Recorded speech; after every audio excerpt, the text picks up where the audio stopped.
Indubitably, we are both live today. Today we stream. What a crazy day it is to go live. What a joyous day. It's been a while since we've gone live. So it's nice to actually get started. I realize the top one doesn't have... You can kind of see this here, but it's not as good. Okay, so we have some of the music, some fireplace going on here. T-Money, how's my Christmas? It was very good this year. It was very good. I spent with my family here. It was nice. I enjoyed it. Didn't really feel super Christmassy, weirdly, but, you know, maybe that's just me getting older. But, hey, I'm pretty happy with some of the gifts I got, though. As you may or may not see, I got an arm for this monitor, so I can actually have 3 monitors, which makes life a bit easier, so I don't have to make super tiny panels to view both chats and OBS. I can actually just view it in a normal way. But, yeah, it was a pretty good Christmas, though. How's yours? Hopefully yours was very good, Team Money. Hopefully your Christmas was very good. Honestly, it was nice taking a little break, and I started getting back into playing guitar a bunch and started working on some music for I'm not sure if I'm gonna do like an anime opening for Cozy Cabin Games, but I'm looking at trying to make at least some kind of anime opening for like Fight and Flight, whatever that name's gonna be. What's up, Draco? It's good to see you, Draco. Yeah, I'm thinking like. I think we're gonna go more for a 90s anime vibe, which means the current anime music track I've made doesn't quite fit as well. Well, we'll see what happens. We still have to make a game first before I start worrying about that stuff, and there's a lot of things I need to figure out. I kind of want to explore something different today. We've been doing this geometry things, but I had a dream. Maybe not a dream, but I was thinking about it while I was sleeping, and I was like, you know what, it may be kind of cool to make... Instead of doing actual geometry, we can just do repeating textures, and do layers of that to kind of simulate depth and not make it as... Because with playing with my niece, I've been making my niece play this game a little bit, and she's finding that the controls of this, though the rotation is a bit too jarring. So I'm actually doing a few things. I made this wider. So the radius is bigger, so there's less rotation that actually happens on screen. Let me change this to be a normal aspect ratio. But yeah. So I'm kind of, but at this scale, right? It's like, okay, you can't really see the geometry there. So I almost want to try doing, like, we can make it bigger and everything, but I think the scale needs to be much smaller so this appears more further back. What game you're making? I'm making this 2D, 2.5D rotation like flight game. Yeah, that's what we're working on. Made some progress on my game and got buttons to work. Let's go, Draco. Win, I see the uncle sign too. Congrats. Mine was chill. Got to say some past snowboarding. Hey, let's go, dude. Snowboarding sounds sick. I've always wanted to try that. Yeah, my nieces gave this to me, so I'm very, very thankful. It's very sweet. But yeah, so today we're gonna do some visual stuff. We're gonna do some visual things. Is it in Blender? No, I mean, it was made in Blender. I'm not working on this though.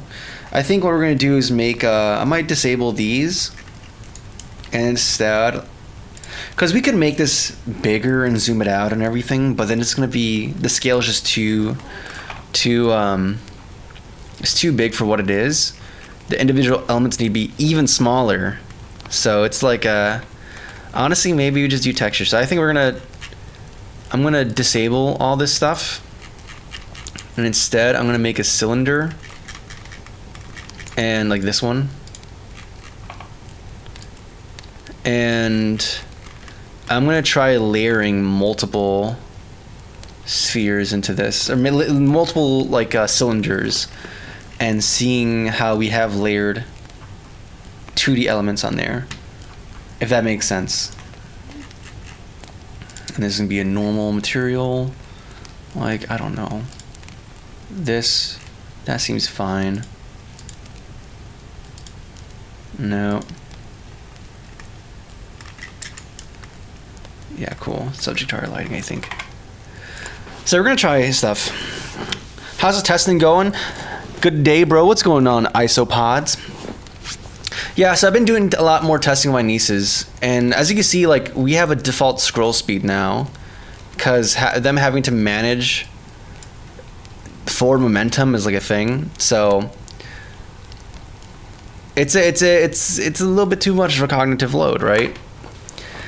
I think with the last game they liked the simplicity of just choosing up or down. So I think this game will still afford that to them.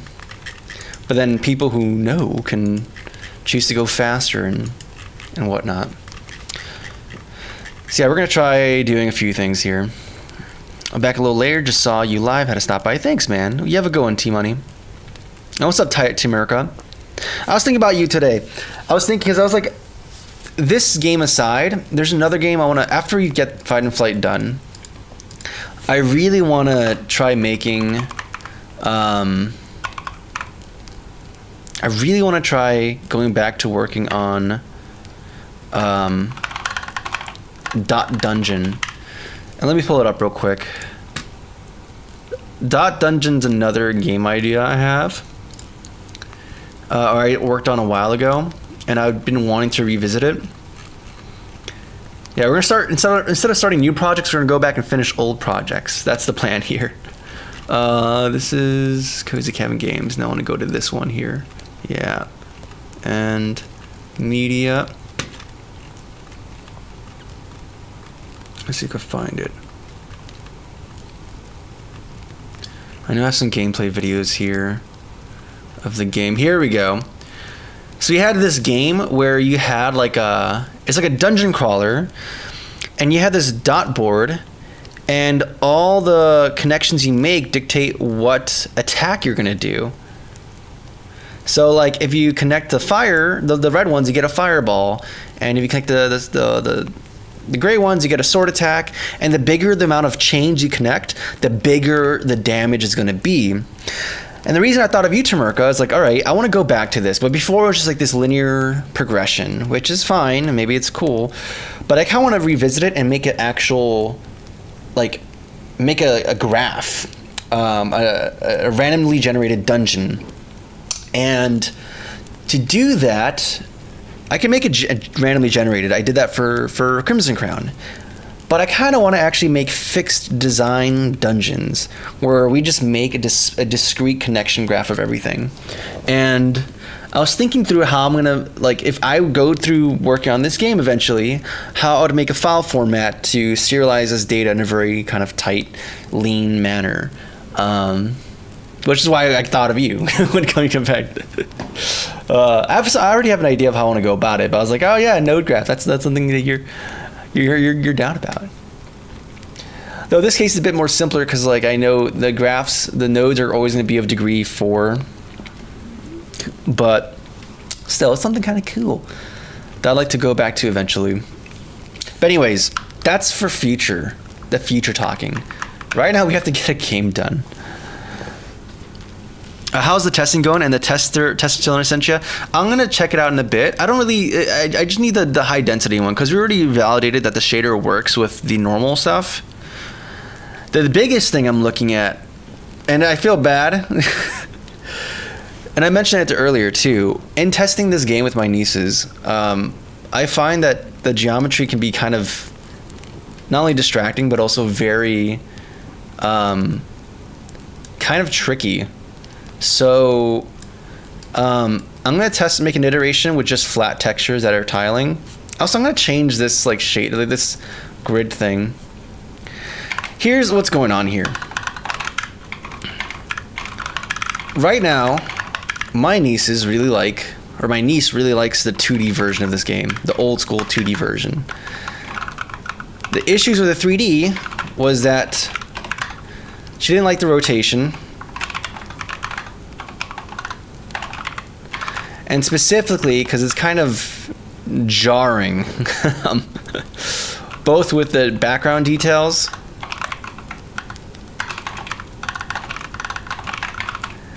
as well as just how fast the background moves.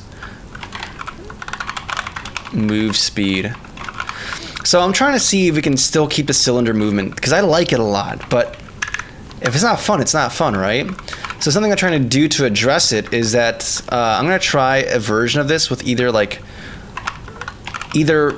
we make the geometry much smaller, or we just do 2D textures, maybe bump maps or something, but 2D tiles, or yeah, just simple 2D cylinders with textures. And as for the background move speed, I've increased radius, so rotation is not so fast. So we're gonna try this out, and hopefully we'll see. Thank you, Inmez. What's going on, good things?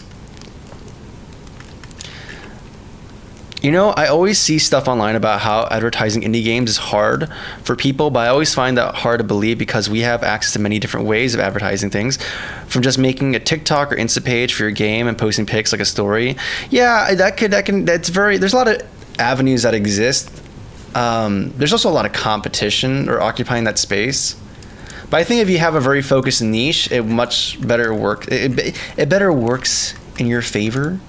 But I don't know. I did that stuff for a long time and wasn't really getting much traction.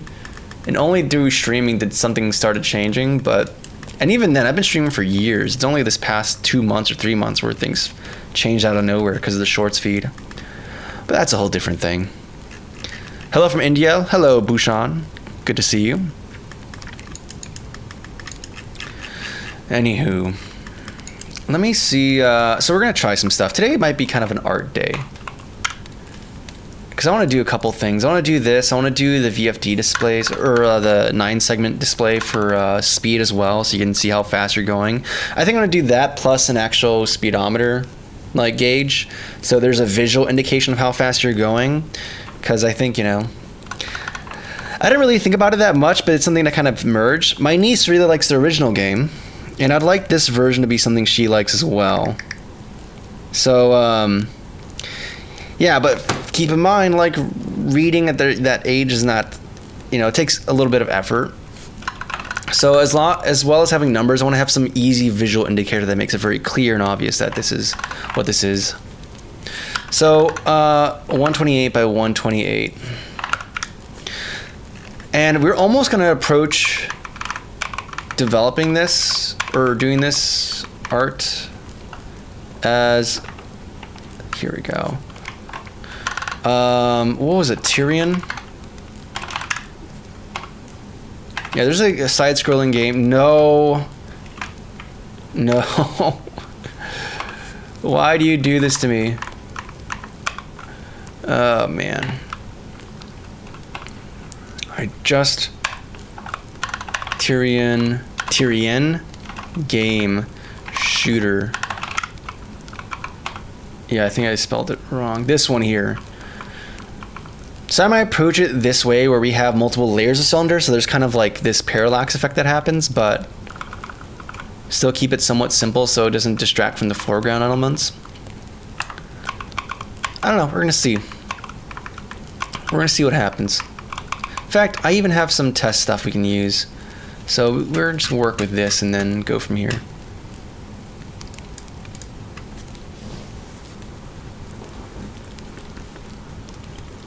New game? No, not yet. We're gonna get there eventually. I watch a lot of game stuff. I always stumble upon game trailers and new games, including this channel. Oh, wow. Yeah, I think the Game of Thrones... Well, I also spelled it wrong. It's Tyrian, not Tyrion. So I'm a little bit on the... at fault here. Okay, we have this shader. Now we're gonna do inverse for now. No, cozy light. Come on. Close this.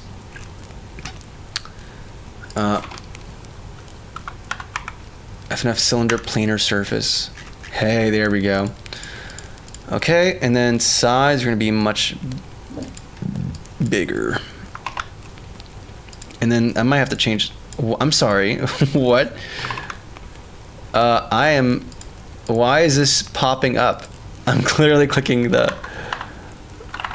I'm clearly clicking the number, not that. Okay, is this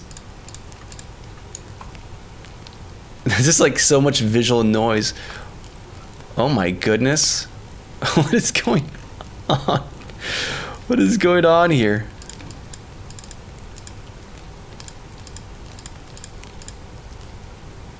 What is happening here? What went wrong? Okay, so I have to get it. I guess you have to make it smaller. That's not having the proper loop, so our cylinder planar thing is not quite working the way we intended it to. Or at least our coefficient is not good enough as is. It has to be like...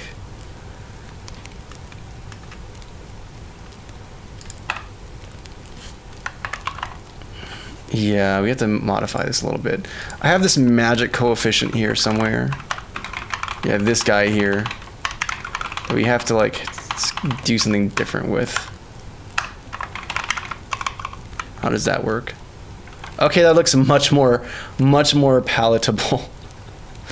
Yeah, there's probably some mathematical expression we can do to make it better, but this is close enough for me. Okay, it still feels a little stretched. We're gonna...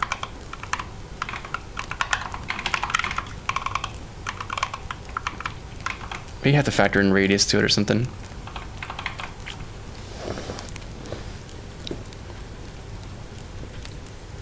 So about fixed design, about fixed design dungeon, are you thinking about splitting paths, which are all connected in the end? Why not make paths on a grid? That way graphs wouldn't be a primary data structure. I guess. I mean, I guess it's not really... A 2D grid wouldn't be that much... It wouldn't be... Here's the thing, right? Like, at the end of the day, whether I do a graph structure or a 2D array, the implications are not that big because the dungeons are not going to be humongous like that, right? Or maybe. Like, file size is not as crazy of a consideration. With a graph structure, it would be much more linear in terms of data, but the more the dungeon occupies more of the... Well, there's a few considerations, right? It's like the more the space the dungeon occupies, or the less empty space there is within the 2D grid, the less waste there is, in which case it's actually, pretty good to use this. But I'm still gonna have to build like some kind of adjacency list, because I might have two things that are next to each other that shouldn't connect that are still next to each other, if that makes sense. So I'd still have to have some kind of structure that exists that indicates the relationships between the nodes. I just think that using a node structure might be easier.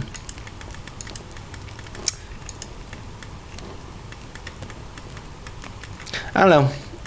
That's the way I'm thinking about it, at least.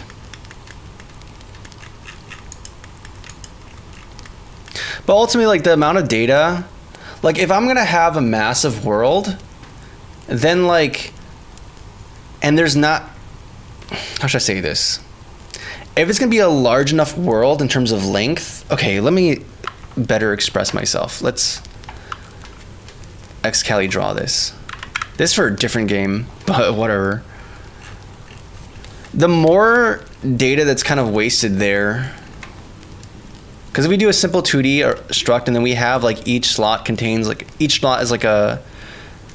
is not only a coordinate but also like a struct with information in there, then like if the actual graph is something like this, or it's like very long but it's actually dense in some places, but there's a lot of empty areas, then there's a lot of empty waste that exists. Especially like the more information we pack into individual cells of this, then the more kind of not needed information there is. Now that being said, if it's not that much data, like modern phones and applications have a lot of memory to work with, so maybe it's just simple to do that. It's not a big deal, but I don't know. I think there's more information I could store in the graph structure. of some sort.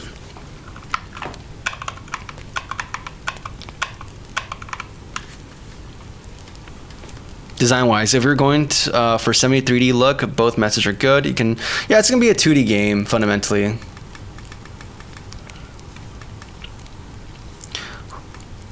The cows or the goblins? The cows or the goblins? Oh, like on RuneScape? I mean, right now I'm winning. I've gotten better at. I've been killing so many big rats, dude.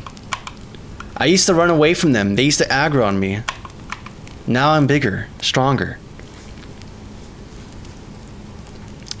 But yeah, no cows or goblins won. They all lost to me. Which, speaking of which, I kind of want to do some grinding, but let's try to focus a little bit. Because I've been grinding a little bit today. There's a quest I'm doing where there's like this level 26 thug dude. He's there, and I got bullied, and I was like, all right, you know what?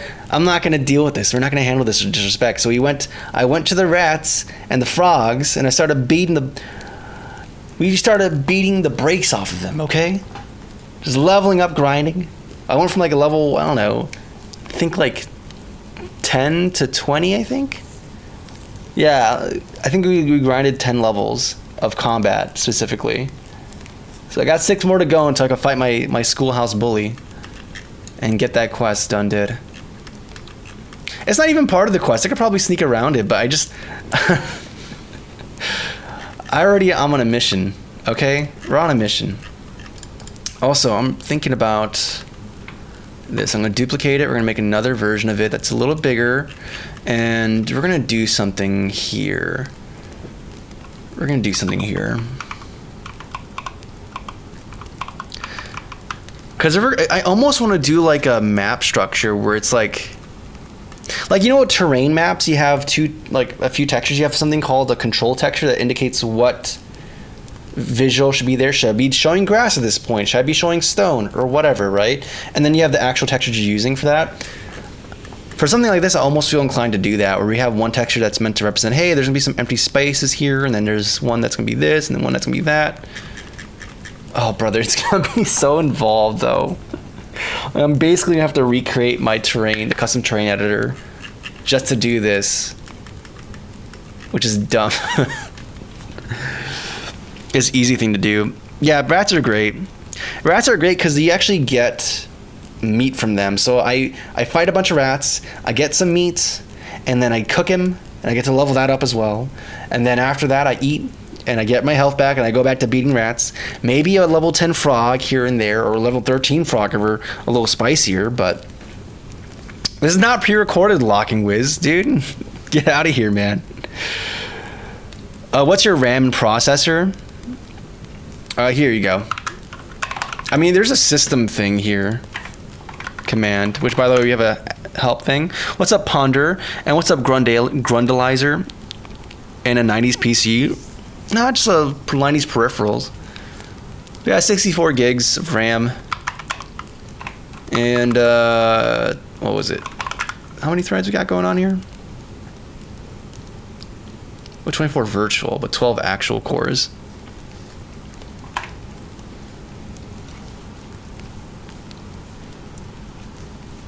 Is there nothing you get from stones or grass? What do you mean? Hola, what's up, Jocelyn? Good to see you, Jocelyn. What's up, Oscar Condor? Yeah, I'm thinking through this because I thought it was gonna be something very simple, but the more I think about it, the more there exists a potential to make it even more complicated for fun. Because you could always make things more complicated. And you know what? Honestly, it's not a waste, because if I don't use it here, I can always use it in another game at some point. So we're going to go to FNF, and then we have, what do we have here? We have, oh man, exactly, keep it simple. Okay.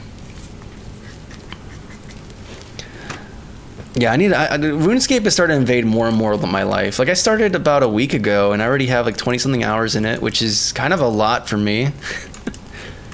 I'm usually not. I don't like spending much time playing games, weirdly enough. But the thing is, like, I have it on my phone, and I could be anywhere, and I could just like pop it out and do some grinding here and there. So it's like I can. It's like the Green Goblin mask. It's always calling me. It's always calling me.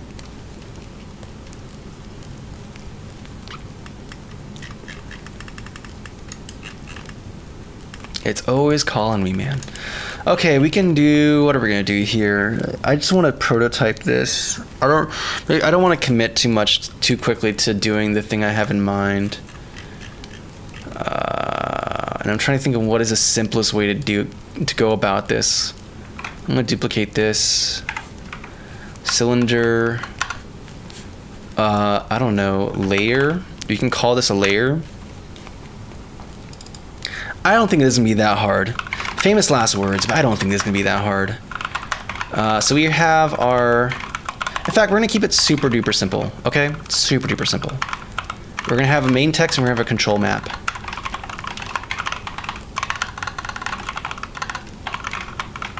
And then from here, actually, let me get. Oh my goodness, control. There we go.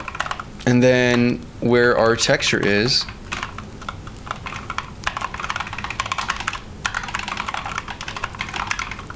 Control map. That should be the same thing as there. Cool. And then what do we go from here? What do you learn? Game development? Any course or website you can refer? Not really. I don't really. I never really learned that way. A lot of Googling, but the biggest teacher is just trying to work on a game project. Bro, how's World War One? RuneScape on a phone that exists? Yeah, it is. It does exist. Listen to this. All right, you want to see? You want to see the thing that's been taking up so much of my time? What am I talking about? I have it in my recents. Look at this. Look at this peak.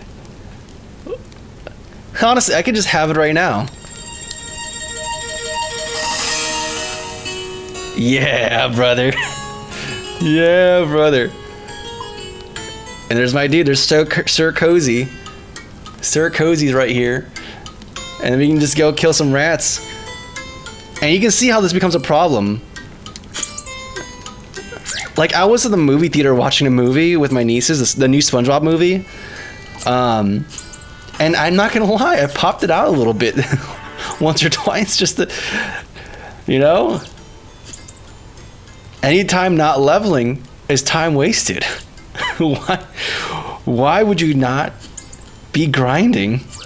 Oh, let me probably eat. Yeah, you can see all my steaks I have here from rats. And this is my life. This is how we get to level 26 combat. And then we pick up the bones and this meat, and then we bury the bones because I don't know what it levels up, but it levels something up, and I like seeing the big number go up. So we're just gonna let that be. But yeah, this is this is how my life. This is how we live. Man. What's going on, TSD? What are we doing today? We're working on making 2D terrain, kind of like Tyrion, and seeing how that looks visually in game, and then maybe go from there. Getting sucked in already. Yeah, I'm getting stuck. This is crazy, because I'm not even an MMO guy. Like, I've tried a bunch of MMOs and I never committed to any of them. Maybe once or twice I'll do something and that's it. But RuneScape is kind of becoming a problem, man. Okay. That being said, let's talk about how we're going to implement this control map thing, because it's kind of has important implications. But I think, and I just need to visually understand how this works for me. So we have a shader. That's a program that dictates how the surface of an object is going to look. Oh my goodness. Please work with me. Thank you. And this shader has two main variables. We have, right now, these two textures that are, you can think about them as variables. They're called uniforms, or properties in Unity. We have one called just the main text. which is going to be the visual. So like it could be a picture of a smiley face. And we have something called the control.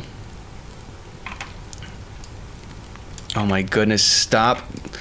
I don't know what's happening, but my machine's mouse control, we're going to shorten it down. You know, we're going to shorten it to this. CTL is control. That's what CTL means. So, right now, with this, we have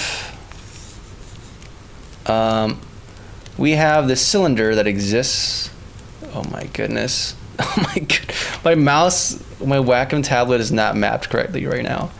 And the way it's working is it's just tiling this. It's tiling this smiley face over and over again. So the smiley face is like, and it's gonna keep tiling, so on and so forth, like this, right? And that's pretty cool. That's pretty cool. We like that. And the tile's down here as well. But the thing I want to change is that I want to mark certain areas to be transparent. So yeah, maybe we show some of the smiley faces here, but then over here, for this section, it becomes transparent. You can see the underlayer that exists. So you can see like this surface underneath this cylinder. And then maybe back here, we get the transparency back and this texture reappears. So that's what we're going to do with this texture, with this control texture. It's going to represent the areas that are going to display this and the areas that are going to be transparent. So maybe this is going to be opaque and this is going to be opaque, but this is transparent. So this would be like a value of, let's say, 1. And then these would be a value of like 0. And that's just how it's going to work. So that's the idea. That means the entire cylinder is going to have to map to this. Like this has to be superimposed onto the cylinder. And I have to get like unwrap the cylinder essentially so that we go from having this circle to instead having this be unwrapped into this, where one coordinate is 0, 0, and another coordinate is 1, 1. So essentially you want to just stretch this over the entire cylinder. Now I think this is actually going to be a straightforward process because I have made this custom cylinder that is mapped. The UVs are mapped that way. So I think we can just use the direct UVs to sample this and then use that value in calculating the rest of this.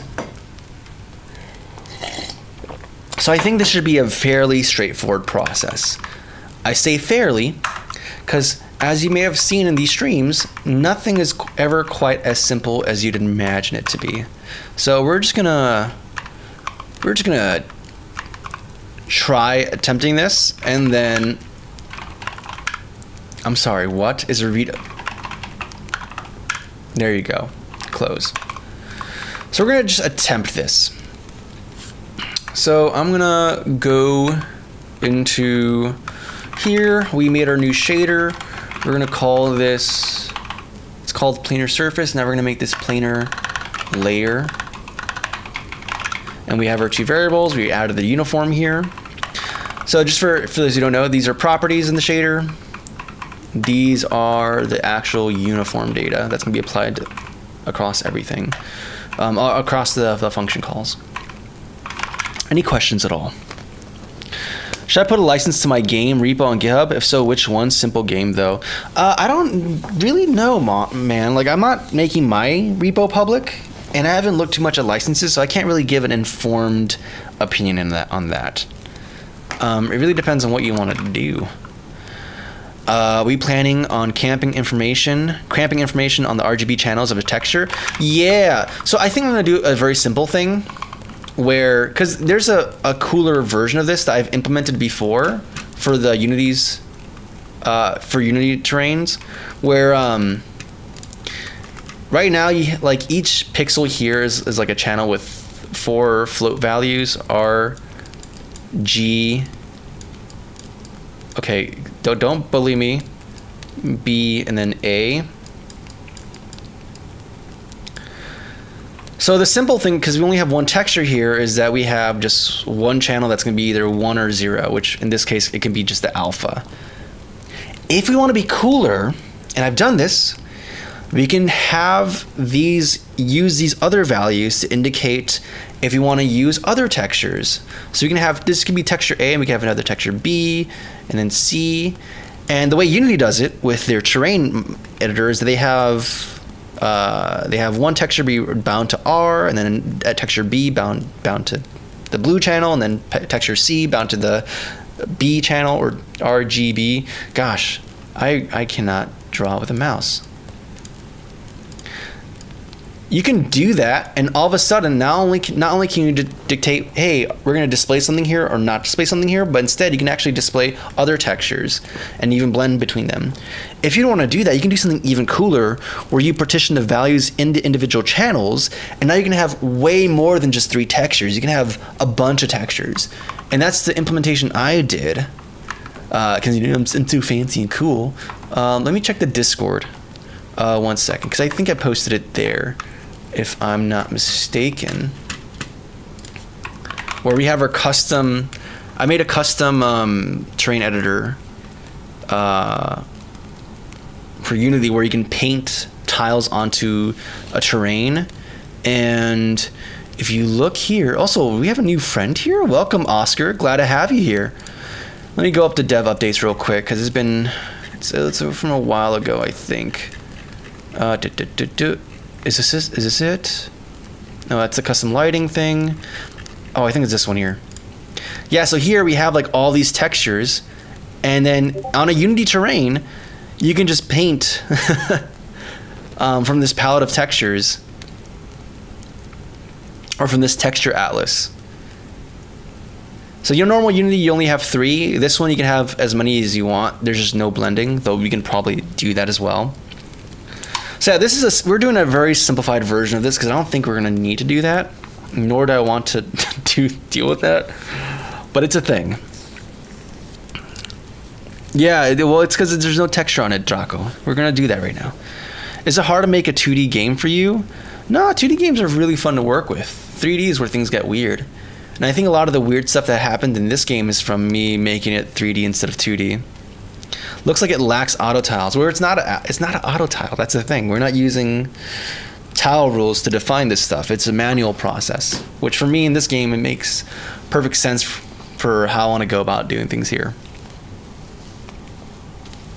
Or just using keyboard. You just learn, man, Oscar. You use I3 so you can navigate your workspace without it, and then learn Vim so you can modify code without touching the keyboard or touching the mouse, and you know, you just get used to it.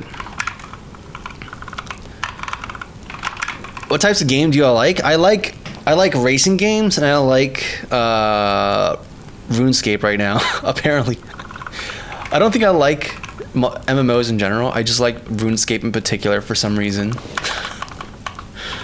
All right. Anyways, so I think this is all gonna happen in the fragment shader.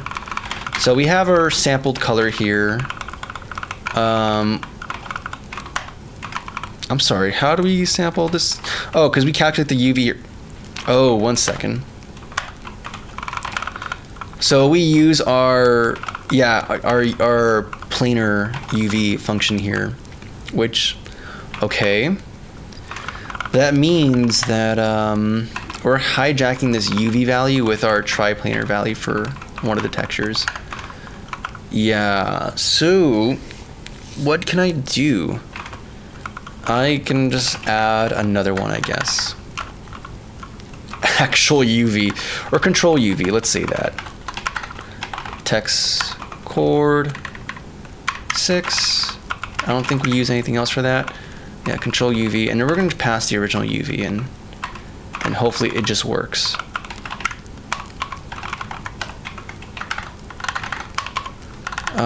And then we use v dot UV, pass that on, and then over here we're going to get our fixed for control, text 2D, control, and then I dot actual, or no, control UV, that's what I called it. So we have this, and then what we're going to do is do this combine thing where if control.a is less than 0.01, just an arbitrary threshold. In fact, we could make this alpha threshold. Gosh. And then we can change this. Or we're gonna try to be fancy. But yay, it just worked. Perfect. Yeah, that was like not needed at all. Anyways, so if the control or the base texture is below this threshold, we discard this pixel. Otherwise, we continue forward with lighting this. So I think this should just work. I think life should be good. In which case, now we can make a huge texture, control texture, and make this be, I don't know, 512 by 512. And all that matters really is that we have areas that are going to be transparent and not transparent. So we can do like a, I also want to make this tile properly. So we're going to do view tile on both axes. And then what am I doing? I have a tablet pen for a reason. I can just use a brush and paint this and have this feel much better.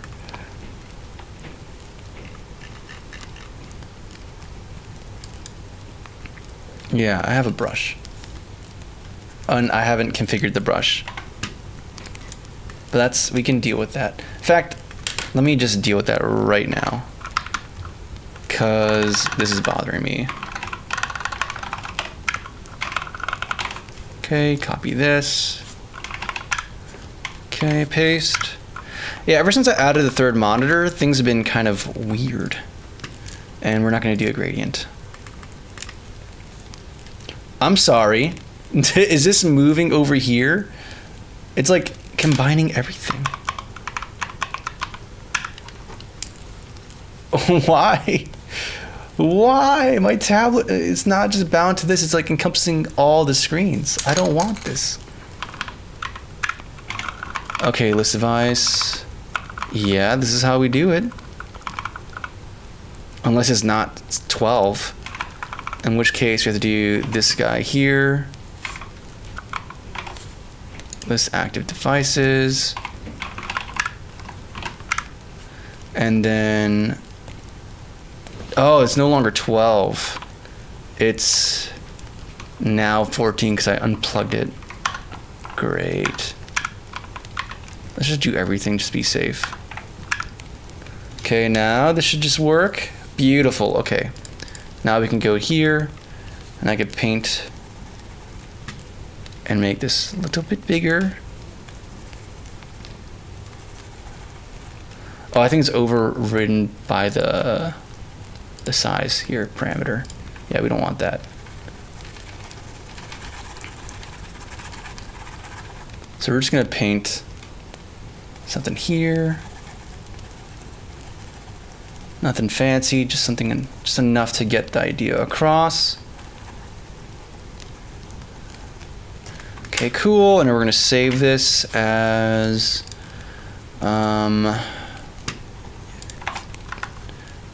T control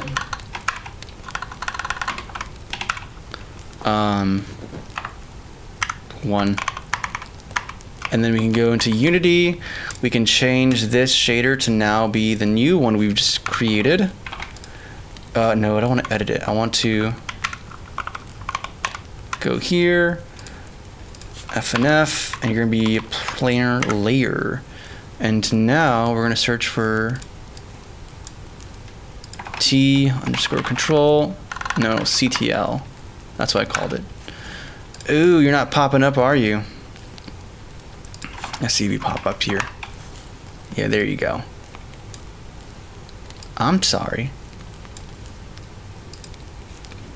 This should just work.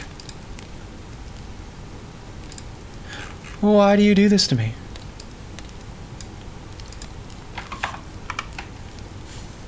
It's not being found.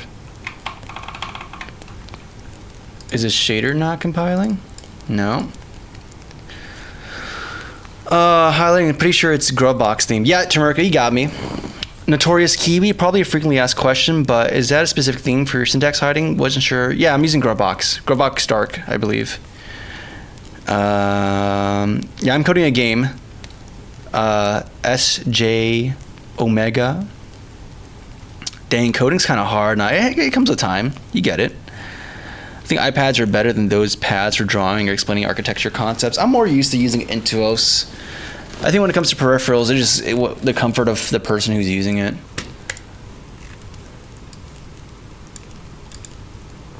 Okay, what is going on here? Oh! Did I not say this is a PNG?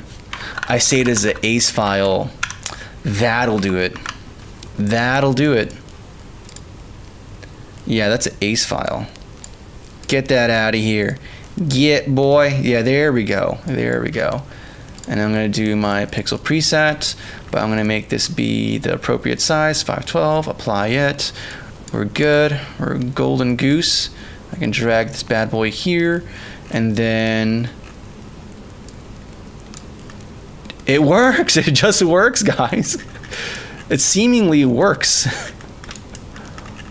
Joyous day. What a joyous day it is, ladies and gentlemen. It just works. It's stretched, but that's just due to the nature of this. But this actually just seems to do the thing, and that makes me a happy boy. And if I were to change this material instance, are they sharing the same material instance? Hopefully they're not. But yeah, material here, yep. Yeah, we're gonna make another instance of this guy here. Grab the outer one, throw it on here. Bam, good. This one we're gonna use grass, and we're gonna add another control. So get rid of this one.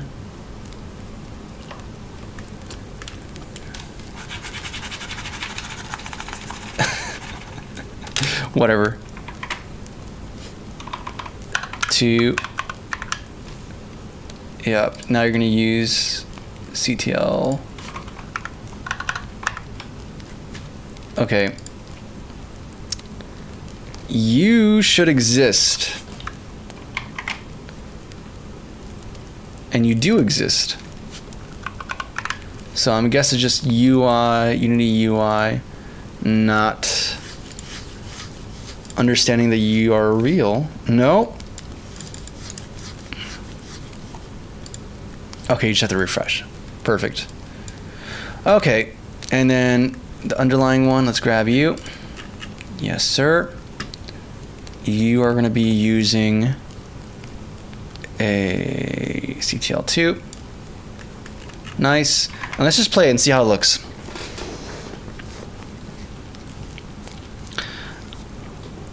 Oh my goodness. Yeah, I'm going to get rid of this top shader too, the grid shader. I hate how that looks. Okay. Yeah, this shader, this surface shader sucks. But hey, this actually this works. Okay, we're gonna start experimenting with this. Where's the play space thing? I want it to be a simple grid, and even then, I'm not even sure if I want to have a simple grid. Play space. Or is a play game board, I think. It's a shader. Don't do this to me. I'm not crazy.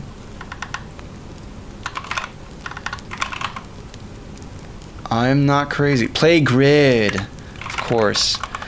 And I was trying to do something fun and fancy with this sign offset thing for the line, but I don't like that.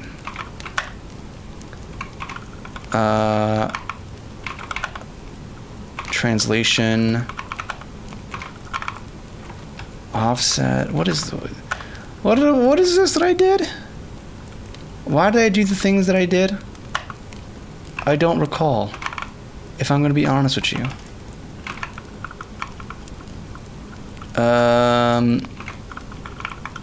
Time. Draw a line. Okay, here's the lines. We do this whole dumb expression. Yeah, no. No. We're not doing this no more.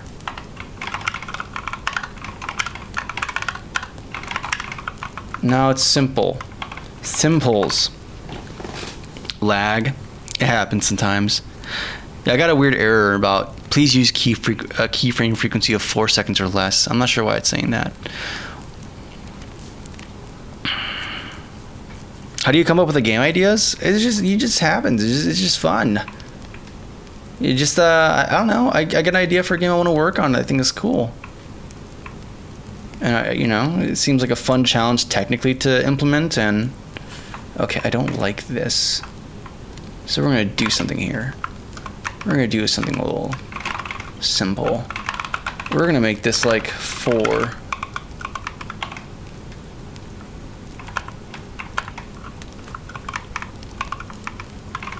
Or 32. Why not?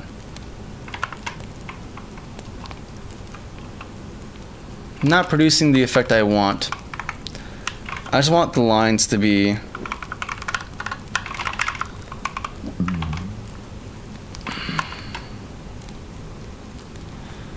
okay, we're gonna leave this like this for a second. I'm gonna just player lane light. Yeah, I'm not sure what that is. Forgot so I haven't touched this in forever. Row height. Roll position mod 2. I'm not sure why I did any of this stuff. There's a cosine going on there somewhere. Translation. Oh, brother. I know I wrote this. I forgot. I completely. I'm surprised how quickly I forgot all this stuff. All right, let's try messing with numbers and see what happens. Oh, fantastic. Okay. There we go. That seems worse. Okay, we're getting progress here. Bigger lines. I'm not sure if I want bigger space between the lines. That's the thing I'm looking for here.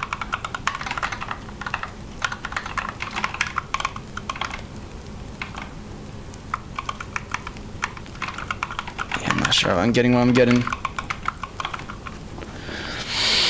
If a main character sprite would be a layered image, not flat, that'd be cool. I'm thinking about that for like the engine at the very least. It's just when I run into an issue and somebody in the last 10 years has more than likely had the same issue. Yep. Back for 30 minutes. What's going on, man? I'm out for the night. GG's. Pull me in the absolute direction. You know what? We're just going to do this. This shader is a hindrance. We're just going to return 0.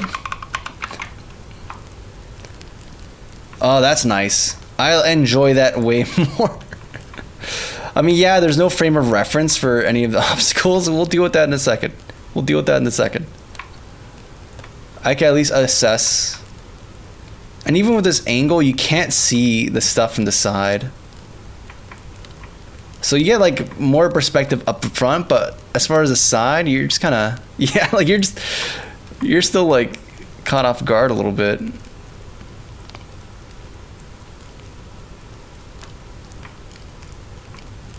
I'm kind of digging this though. I must say I am indeed digging this kind of multi-layered thing we got happening here.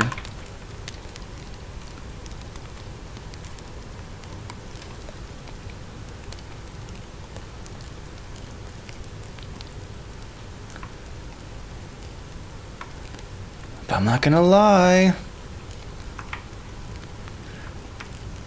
This is gonna be the dumbest thing. I almost feel like we're gonna end up going back to we're gonna end up going back to just making a simple 2D game instead of trying to do something crazy in 3D.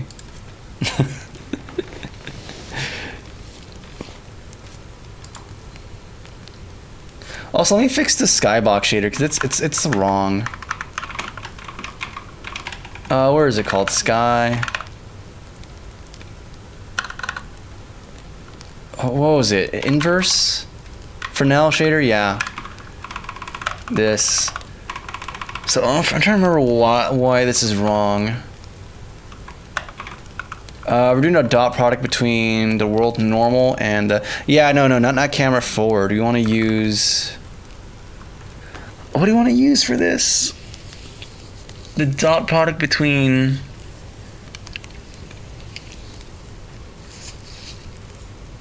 camera forward and the sun direction, I believe. Sun direction. Which means we have to have a sun of some form in this game. So I have to go back to it. The moon is right. Yeah, I don't know. We're going to figure it out, dude. I might just have to just scrap so much things and go simple. Because I've been focused, like, so much of the time has been spent on just trying to make this cylinder idea work. But I'm finding that maybe just going simple might be just what's better, not only in terms of presentation, but also in terms of gameplay.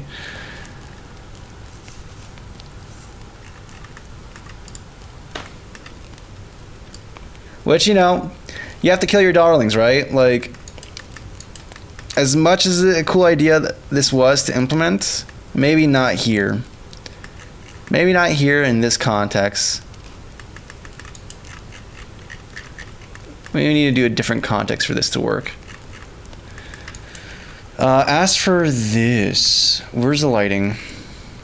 Light source, light source, light source, light source, light source. Here we go. Light system. We have our sun here. We're going to enable it. Yeah, enable.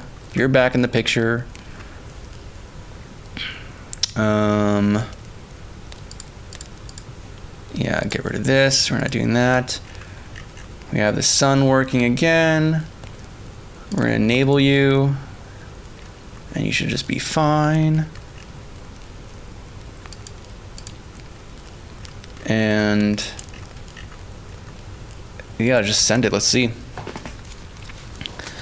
About a game dev like you name's Danny. He used to make a lot of games, pretty workaholic. Funny, he made games like, oh, I've heard of him. Yeah, he did Crag Game. Yeah, I have indeed heard of him. And again, the way this composites, it feels like you're in Scary World, in Badland. Okay, so we have some idea here going on. Let me try a version 2. We're gonna have 3 layers. And let me try one. Where is a sprite? There you go. We're just gonna do a full black one. In fact, let me just join, copy, new, paste. Actually, we're just gonna fill this all. And we're gonna do TCTL, and we're gonna call it full. And that's all you exist to be. And then we're gonna make a texture. I wanna try like a techno texture thing. Or something that kind of looks like city buildings.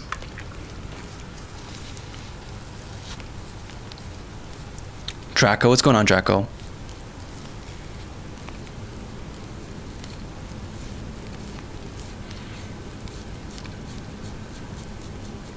What are you saying? But YouTube is where I let a lot of my knowledge from when learning how to make my game. Oh, where you get a lot of your knowledge? Yeah. Same. Dude, honestly, implementing the custom lighting system, a lot of the stuff like learning how to do cast shadows and implement that came from just looking at C++ implementation videos for engines. And I was like, oh, that's pretty thick. It's pretty simple.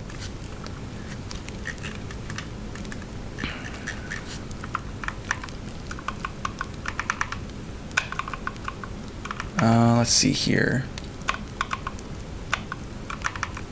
Also, this shader's not doing what I want it to do.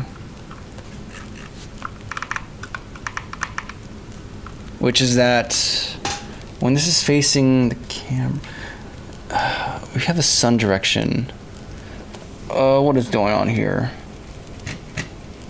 Oh, we have a sun dot product. What are we doing? Okay, so this is for the Fresnel. Here we're sun dot product. Oh, we're gonna do something and buy a book on JavaScript tomorrow at Barnes and Nobles. Why JavaScript? Like platformers? Yeah, like the game engine project I'm working on. That's meant to be a platformer. Let me start it up real quick. I can't wait to get this. Like I'm sorry. It's like I'm an NPC and I have the set number of dialogue options, but it's really true. Like I have one of the dialogue options that keeps coming up is that like, hey, the reward for me finishing this game is that I get to work on my game engine and having full control over everything. But yeah, this is a project I want to work on at some point. But I haven't, as you can see, it's very undercooked right now. Like, and honestly, I want to re-architect a lot of things here. But one day, that'll be my treat. It's just, I get to make the engine I have in mind. And life is going to be good and happy.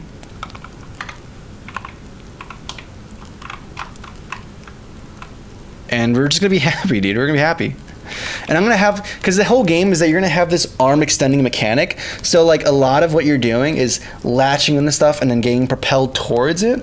So like I want the game to be focused on knowing the level and knowing how to get through it fast. Like you can get through it fast by just doing this.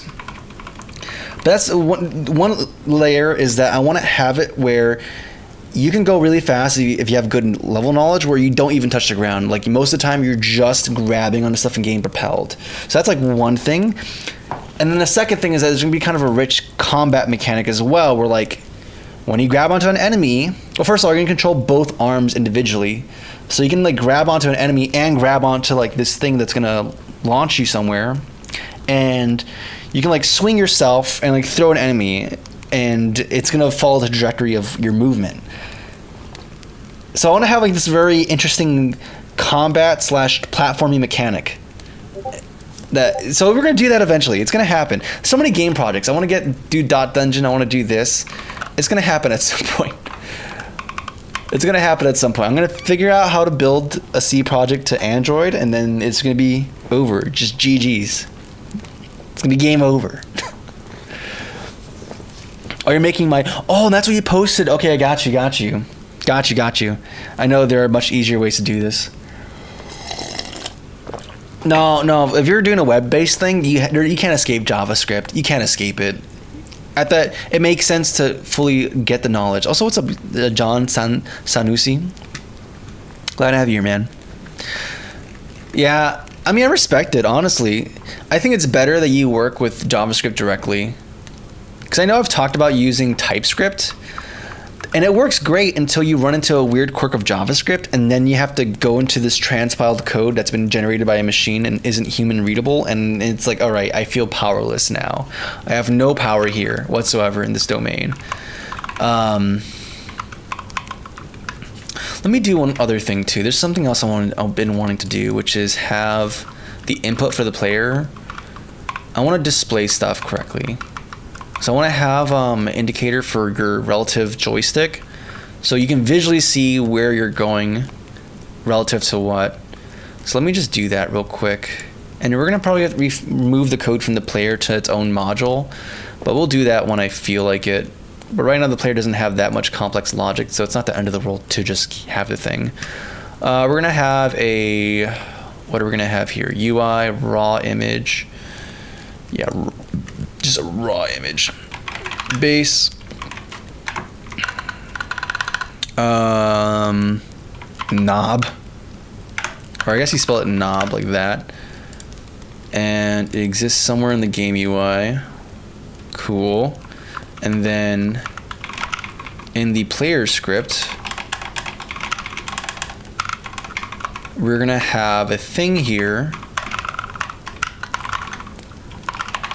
Or honestly, should I kind of want to make this. I don't want to have so many references things, but whatever. raw image, knob base.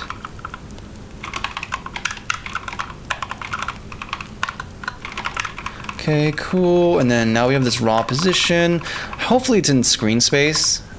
And I can just position willy-nilly and everything's good and dandy and fine. In relative input, we're gonna do a bunch of things, but I want to position knob.transform.position is gonna equal to mouse. No, I think it's called pointer. Yeah, pointer position. Oh my goodness. Stop. Fine. So you have pointer position, which is where you currently are, and then the pointer base is going to be equal to start. So we can actually see the direction where everything's coming from. And I'll make a cool little like joystick icons for this stuff. But right now I just want to visually get a feel for this.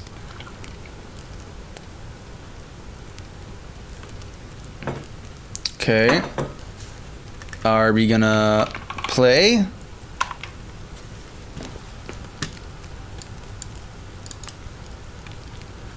Import. I have to do a re-import on the skin, don't I? Or on a script. Re-import. Thank you, compile domain. JavaScript evaluations are weird. I never fully understand them. Yeah. The double comparison versus the triple comparison. Because like Java has this whole idea of, hey, you know, we just want to make sure you're comparing it for real this time. Like we have your comparison, but I don't like that one. I don't trust that one. So we just want to compare for real that these things are different. Oh man. Oh brother. Where's game board? Where's the player? And we have to provide the stuff. So you have knob base and knob. Should be good there. I'm good to go. I was talking about solutions to problem kind of things like new format specs example. What's going on? Of making something new and original, searching if it's already been done. Okay. So we can see the direction we're moving in.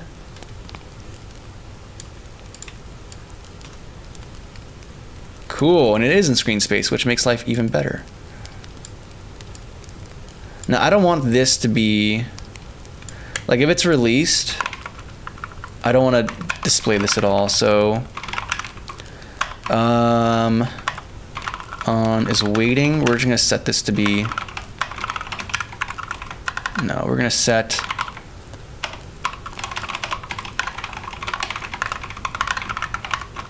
false.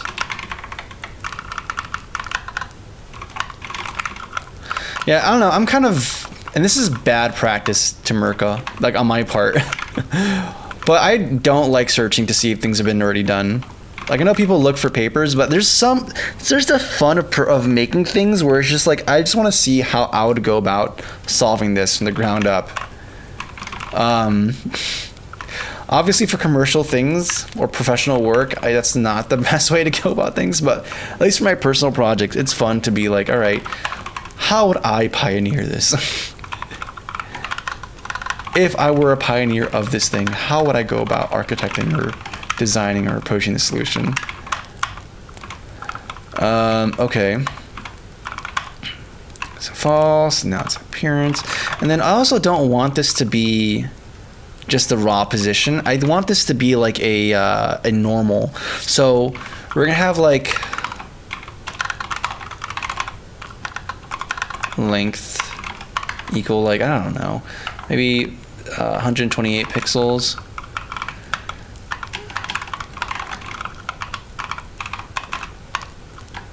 Knob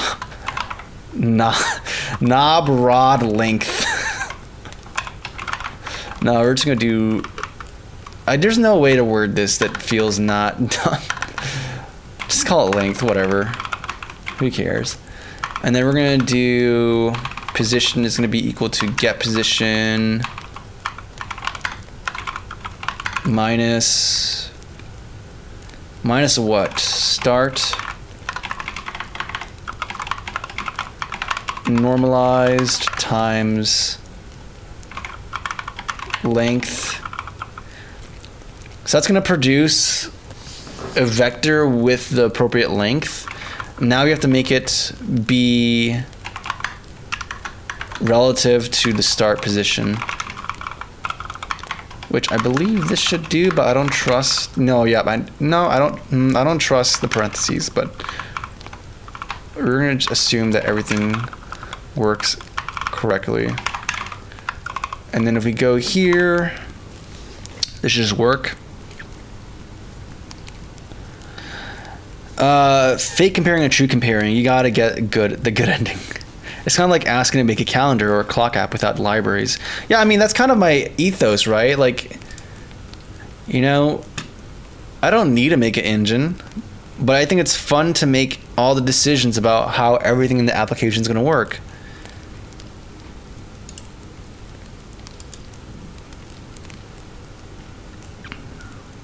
Come on. For comparing, it's kind of like asking to make a calendar. What are we coding? We're coding some gameplay stuff. Right now I'm just doing, we're going to go back to graphic stuff in a second, but I just wanted to do like our joystick. Yeah, no, joystick works. So you move up, and then you move forward for faster acceleration, and you can like slow back down. So now it's very clear on the phone screen what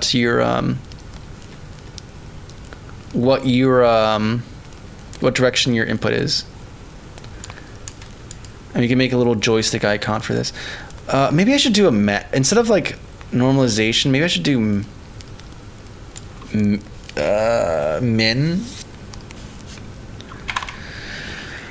Oh man, bro, good luck. PS nice setup. I can't live without split keyboard. Oh yeah, no, split key is fantastic. Split key is life. I cannot live without it. Actually, I can. I use the IBM Battleship, but like, you know, it's nice. You gotta spice things up on occasion. 2FA for comparing. From a learning standpoint, it is better to go about it on your own if you have relevant know-how to make something work. Yeah, and there's also the thing of like, if you do it from the ground up, you only have explicitly what you want, so there's like less bloat that happens.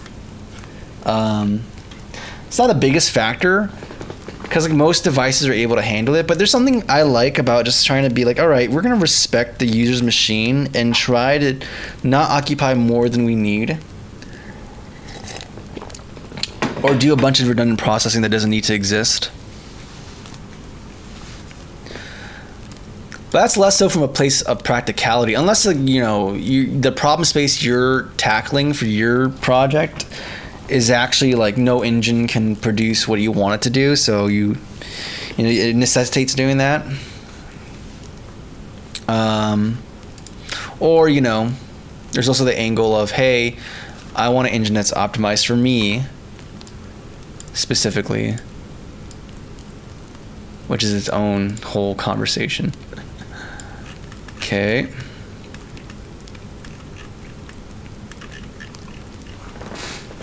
Enter the red field. Okay. Yeah, I think if I want to do the juice, instead of doing this or just this, there'd be like some kind of min operation where either use this vector or we use the actual place the knob where it needs to be.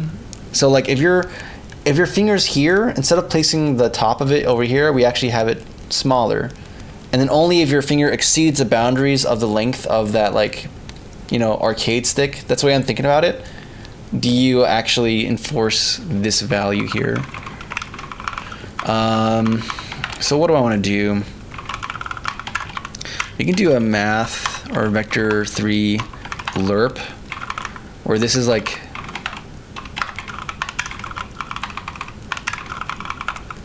a value, and then there's just pointer dot. Oh my goodness. Why is there? Oh, there you go. Yeah, we don't have to call this twice. I'll fix that in a second. Or honestly, I should just cache it as like delta, and then like, in fact, we should just do that. In fact, we're gonna have to cache these values anyways, because we need to do we're gonna have to do a magnitude comparison. So we just kind of have to do this. So yeah, we'll just do vector 3 delta, and then I'm sorry, why is this mad at me? Why are you mad at me? Is it vector 2? It's a vector 2. Nope. Oh, wait a second, because there's an assignment operator happening. That's why. And then we have, instead of this, now we have simply have delta dot normalize times length vector 2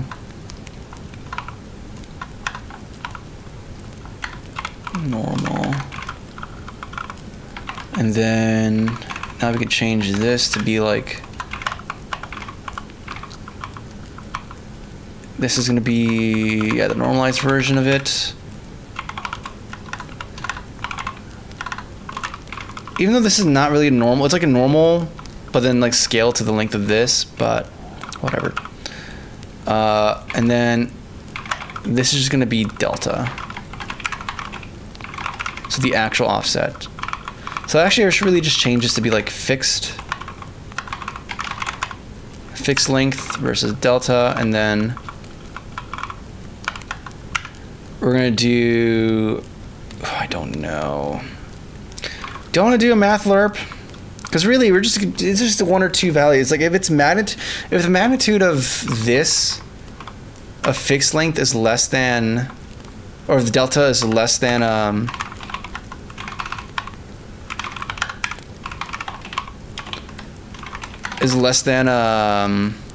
length, then we use delta. Otherwise, we use this. Like honestly, I could just if else this into a value. There's part of me that wants to make this terse.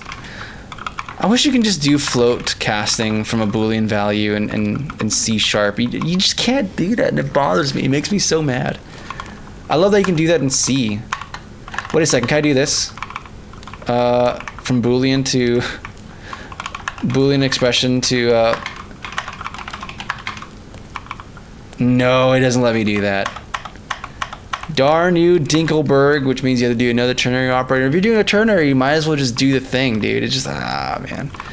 It's so dumb. Okay, whatever.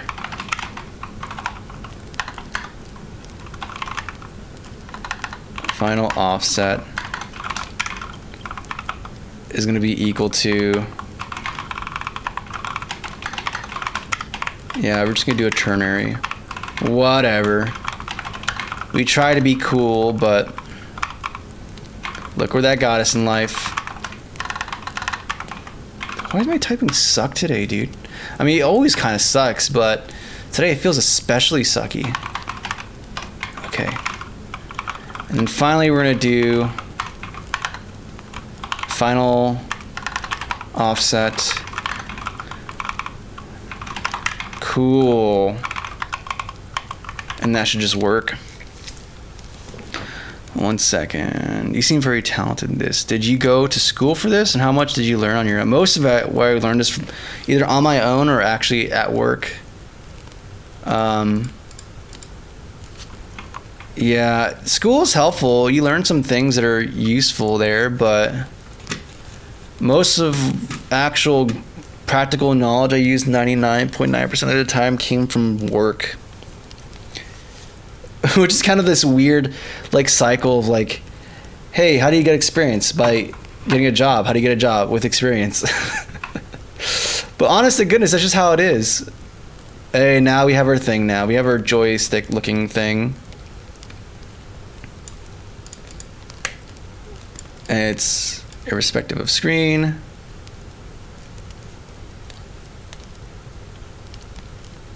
Nice. Oh yeah, but yeah, it's. I don't know. Mentorship. That's a better way of describing it. A lot of it's from mentorship, but like the best kind of experience is not only from a mentor, but like a mentor who's working on the same project as you for an extended period of time. Because you don't get interesting or complex problems within the fixed small time frame. The interesting stuff comes, and the things with significant consequences that necessitate like good decisions are usually the things that are part of long-term projects. The Ergodox, yeah, it's Ergodox. Yeah, I love the split cube. It's very fun. Though when I go from normal keyboards to this, it's like a weird transition. Or if I go from my laptop, it's like it's not as bad, but it still kind of happens where I'm like, all right, I can't. My typing doesn't feel right. But then after like the day, or after half a day, it's like, all right, we're back. We're so back. We're so back.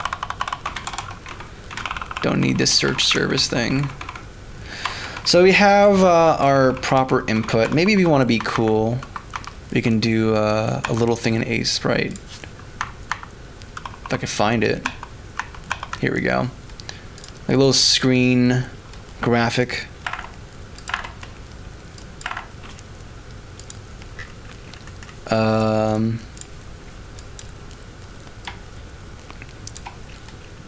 I don't like that resolution. I'm sorry, what happened here? Oh, we also have writer, or we also have what do we have here? Yeah, I have the game engine project open right now. Get this out of here. Get that out of here. No wonder I was like, why is there so much stuff? It feels so cluttered here. Oh, it's because I have it's because I have the other engine project open. Yeah, that'll do it. Okay. You're gonna go into, do I have a UI folder here?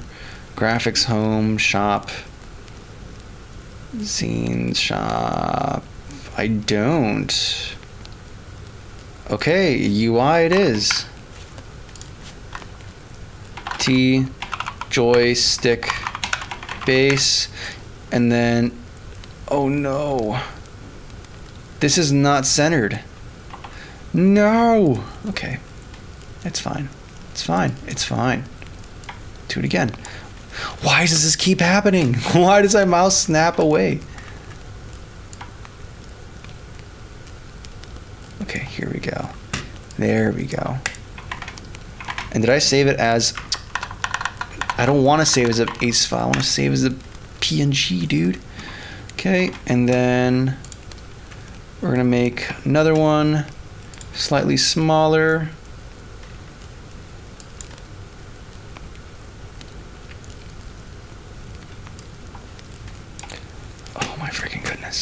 I'm gonna lose it. I'm gonna lose it. I'm gonna lose it. Okay, grab one here. Do this. Also add the symmetry option just to check our work. Do that. Perfect. Get rid of this. Get rid of that. Okay, and make this red for right now. Maybe if you want to be fancy about it, we can do like a little color gradient here, and then add like some shine to kind of indicate, hey, this is an object that is lit, kind of in the real world, but not really, but also kind of. Yeah, some subtle things like this, here and there. Nothing too fancy, just enough to get the idea across. And then maybe shift it a little bit further to the orange, desaturate a little bit, and a little bit brighter as well. And then have not emissive, what's the term? have a little bit of the what is that term, like in the Phong lighting model? Like there's ambient lighting, the ambient light, or the ambient, there's the diffuse, and then there's a specular. Yeah, have some of the specular be represented here as well. A little bit. Just a little bit of specularity. Won't do you wrong.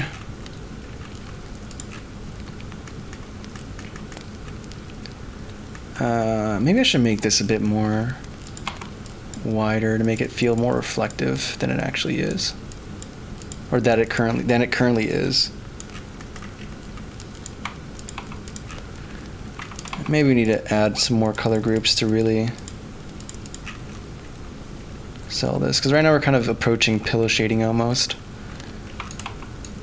which I'm not a fan of. Maybe since the light is hitting this area more, we should include more of this here. And maybe a little bit less here.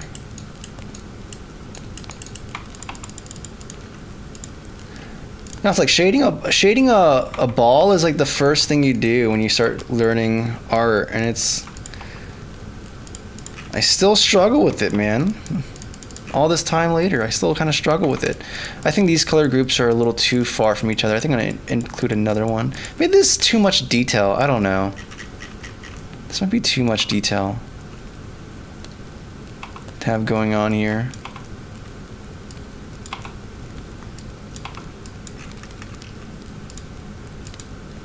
Is it?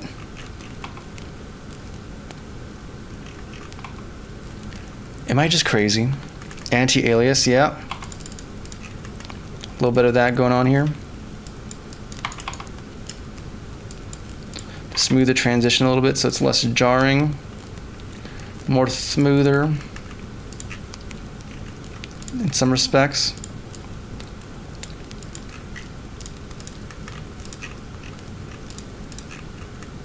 Still not happy with it. But I just need something for right now, and we can revisit this.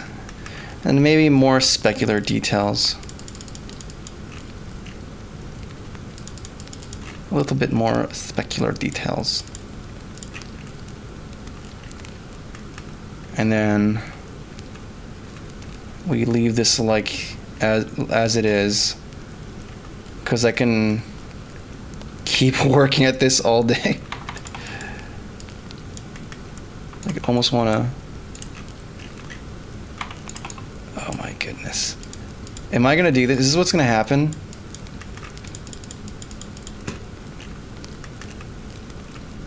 Is this what we're doing?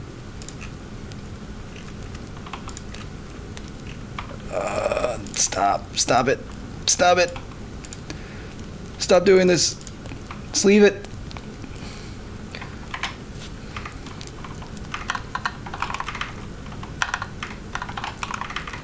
Okay, fine. It's fine. It's fine. We're not gonna. We'll go back to this later. We'll worry about this later. This is fine. This is fine. This is fine. Okay, and then we go to base. Set the texture here. T. Base. And then we have knob, which is gonna be the top. Perfect. And then how does this look on screen? It looks fine. I almost want to make it a little bit thicker, but the outlines a little bit. But we'll leave this for now. Yeah, we'll leave this for now. Though I do wish to apply the pixel sprite preset to them and then make them the appropriate size, which I think it should be 64 by 64, or maybe they're actually 32 by 32. Whatever, we'll try this out. How are you making these sprites? I'm using a program called Aseprite. Yeah. We kind of need the knob for this, or make them bigger. But yeah, I'm using a program called Aseprite to do these sprites. It's a pretty good application. Pretty good. Pretty good. I like it a lot. It's very fun. application. I've used it all my life, like literally. Maybe not all of my life, but a majority of my life has been using Aseprite. It's that good. You can do simple things like this very easily. I love it. It's my favorite. Maybe we'll do a little side thing here, just to be fancy. How big did I make this? 2. We're gonna make this, or 4. Yeah, 4. Okay, and then we follow this here. Follow this here. That's where a pixel will begin. And I can make this inner circle like so. Perfect.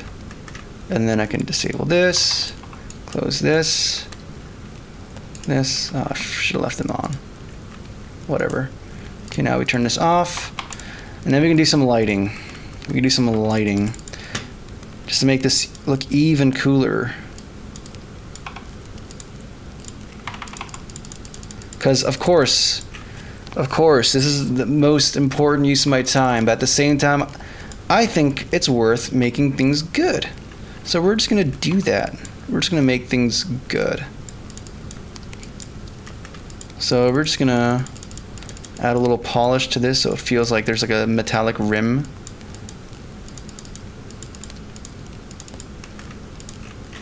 And then maybe add a little dithering here, because why not? Is it hard to compile Aseprite? No, I have not tried compiling it at all. I should actually. I like the ability, I like the idea of saying, hey, I have the source of the application, I can make changes to it. Like with Codeberg, like yeah, I don't like using Rust, but maybe I don't even dislike using, okay, there's things I don't like about Rust. That's a different conversation. But it's nice that with Codeberg's CLI tool, I can just say, hey, I can modify the application. So instead of typing in like Cozy Cabin Games / and then a project, I can make it detect, hey, if I didn't provide a user, just assume it's this person, Cozy Cabin Games, and then search the repositories from there. Like I like having that kind of power and ability. And you only get that from having source access. Which maybe I should do that with Aseprite, because it's so integrated in my life that it's worth it to actually be able to control it in that manner, that fine-tuned manner. Okay. We're gonna have some like trailing of the edges because the hard surfaces kind of produce this. Yep, and then I think we're gonna make it a little softer metallic color here, just to start the transition to the darker color. Maybe make it a little bit more gray.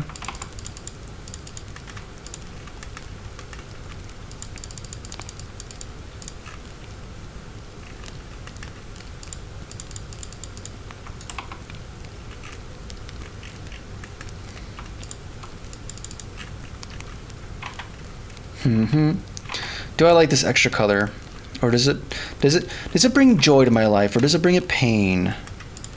It feels like pain a little bit. I don't feel very happy with it, if I'm gonna be real with you. I don't feel as convinced that I want this in my life. I would be lying to you if I said I didn't feel unconvinced. This is not conducive for my physical and mental well-being.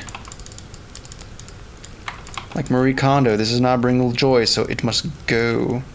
Or maybe it can stay. Maybe it can stay. Maybe I'm just jumping the gun. Maybe I need to give it time to be appreciated. Okay, save it. Okay, and then let's see how this looks in game. Oh, I also want to make them bigger, like twice as big. Is it quiet in chat, or is my TV just bugging out, not showing anything? No, Cornelius, you're good. It's quiet on the horizontal stream. The vertical stream, there's usually more chatter going on. Let me go to here, to these two, and we shall scale them by 2. Yes, yes, indeed. This should be good. What are you making? I don't understand this. Oh, I'm just making a joystick right now for. I'm sorry. I believe I I believe we re-imported you, right? Yes, we did. But I'm making a joystick right now for the relative joystick that we have in game. And after this, I'm going to start working on more gameplay stuff.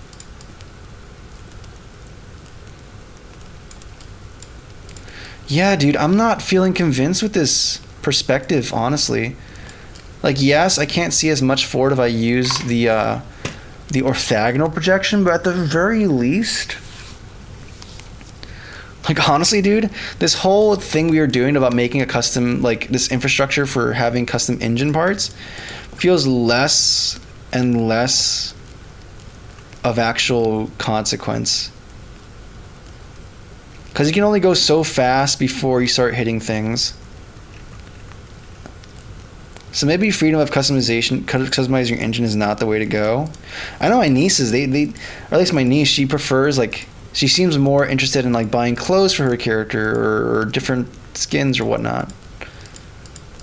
So maybe that's what the game is, where, like, fundamentally the machine doesn't change. Or maybe we provide a set of different machines that operate in different ways, but unlike in racing games where there's a lot more freedom in terms of your control, for this type of game, maybe restricting control might be just better. What am I looking for? I'm looking for the cameras. Yes, that's what I'm looking for. Because I'm disabling this, and we have an orthographic version of this. Where it's like, okay. And now this feels like an actual screen. It feels like an actual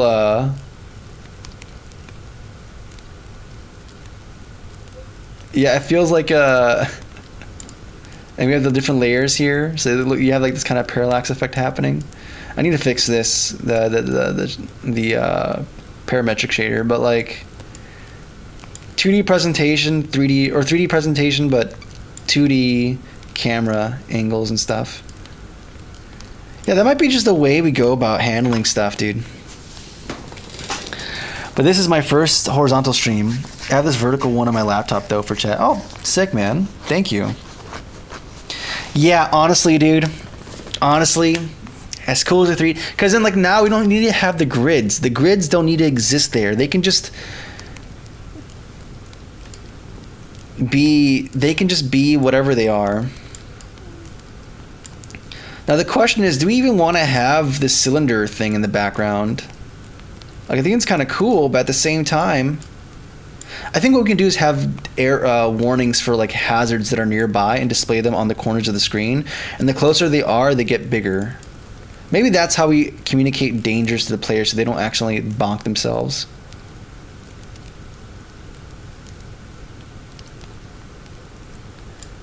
Maybe that's just literally the way we go about handling this.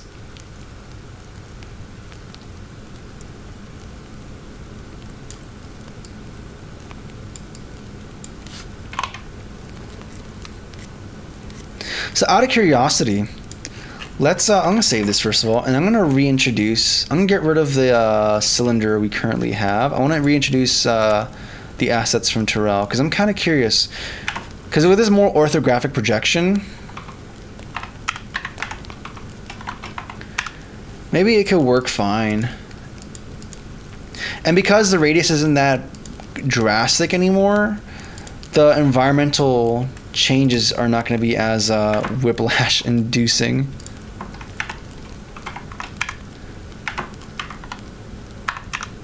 The only thing is that the 3D assets would have to be smaller now. Where is the 3D? Where is the 3D? Where is the 3D? Oh yeah, here you are.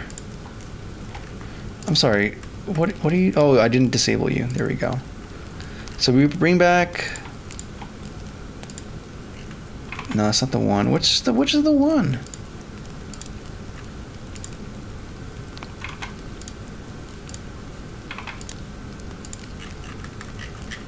I know for a fact we have. Which one? It's lower, higher. Oh, I think that's the one.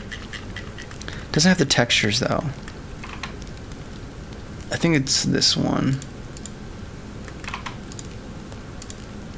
Yeah, that's the one.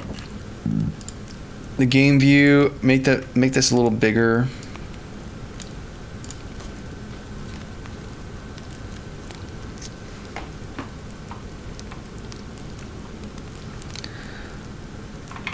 You know, this honestly works pretty well as long as it's not too distracting. I think when I have the size be bigger, but then like Jetpack Joe, I guess so. I haven't played that game in a long time, so I can't really say if that's what I'm doing, but yeah, because like if we don't have if we don't have the visibility from having like a first person perspective, then we have to have some kind of affordance to indicate danger. Yeah, like these things coming down here, like I have no way of seeing them.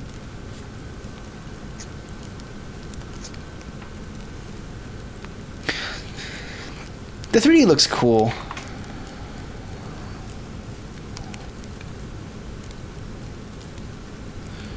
Yeah, I'm actually kind of digging this 3D surface look.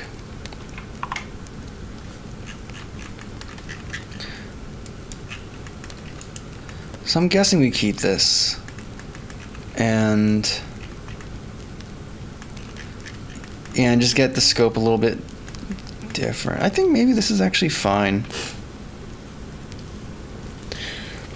This is cool. Thank you, Tamerka. You mean incoming danger signs? Like, yeah.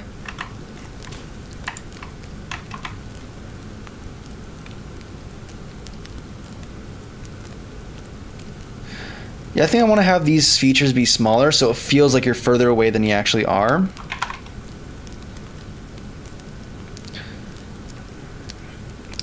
Okay, I think I like this. I think we can still make the 3D work. I think I might do tandem, like a combination of a couple things. Like having some things that are 3D mesh and have the control map thing we discussed. It might be worth having both of them in tandem.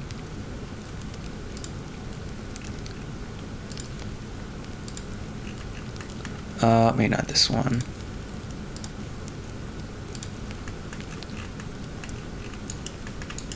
Like, I think this could be very cool.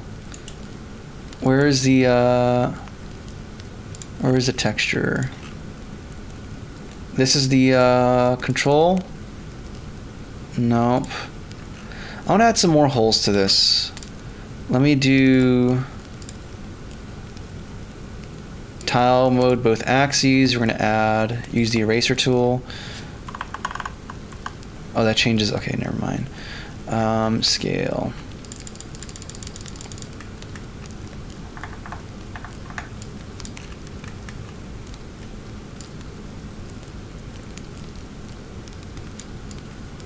If you want to add more space to this and see how this looks. In fact, I'm just going to do...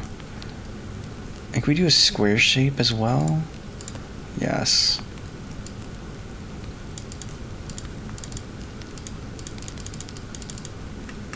Because I want to do that kind of Final Fantasy VII Midgar where there's like layers of this crazy technological stuff.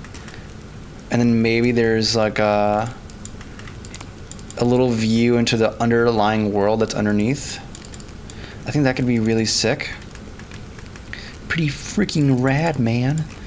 And heck, we even have like rotating different surfaces that rotate at different speeds to add even more like intrigue into the environment.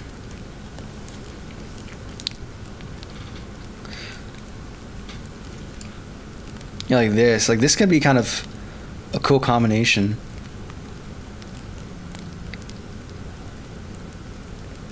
Like this could be like a surface with just like techno whatever going on. In fact, let me yoink Terrell because he sent me some test stuff to work with. So I'm gonna maybe give them a look here and just try it out.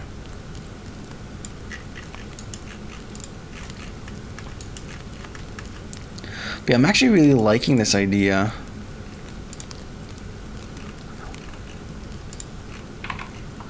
A fusion of both elements.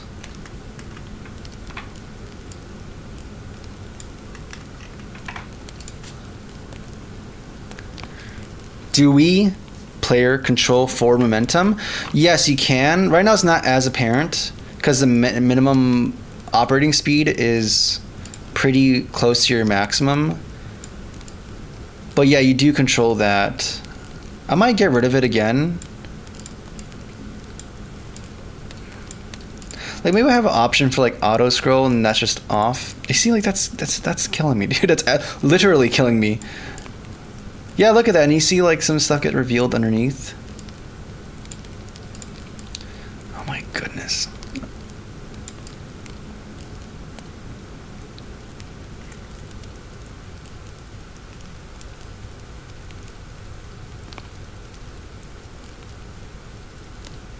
But yeah, I think this might be the way. This feels really sick, dude. Honestly. And then if I do the thing where we have, because I believe these surfaces aren't subject to cast shadow. I think I turned it off. No, they're on actually. Interesting. Let me look at these guys. Yeah, I'm gonna change the sky shader. We'll deal with that later. So all of them do have, they should be subject to cast shadows. Okay, cool. Oh, this is actually coming together, dude. I'm not gonna lie, I was kind of stressing. I was like, okay, I feel like I can't get the vision for this game going, but I think we have something cooking, man.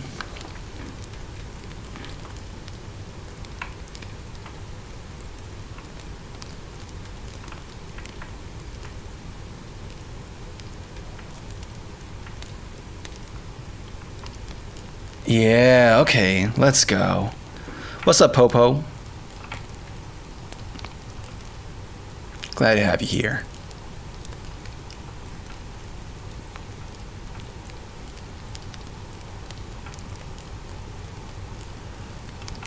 Okay, cool. I think I need to start working on player animations. And actually like how we're gonna handle indicating you're going up and you're going down. I think we're gonna just do the sprite we had for oh no, because that one we had like a fixed. I want to have an animation that's kind of dynamic that responds to how much your angle is going up. Like if you're going at a sharp angle, it's gonna be your sprite's gonna rotate a bit to match that.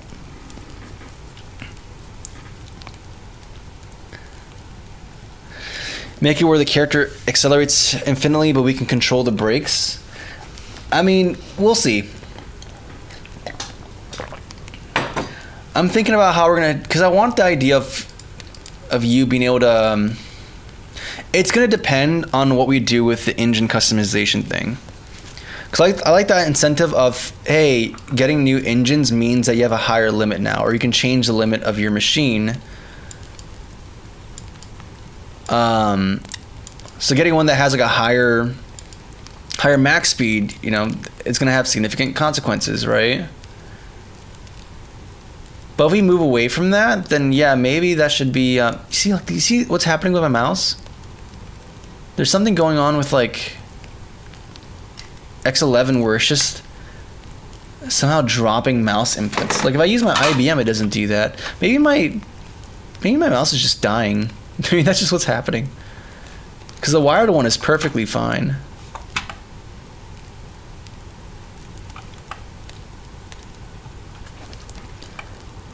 Yeah, let me actually go back to Twitter. Also, do we have more people here? Let's go. Oh, welcomes, of course. Late night bellissimo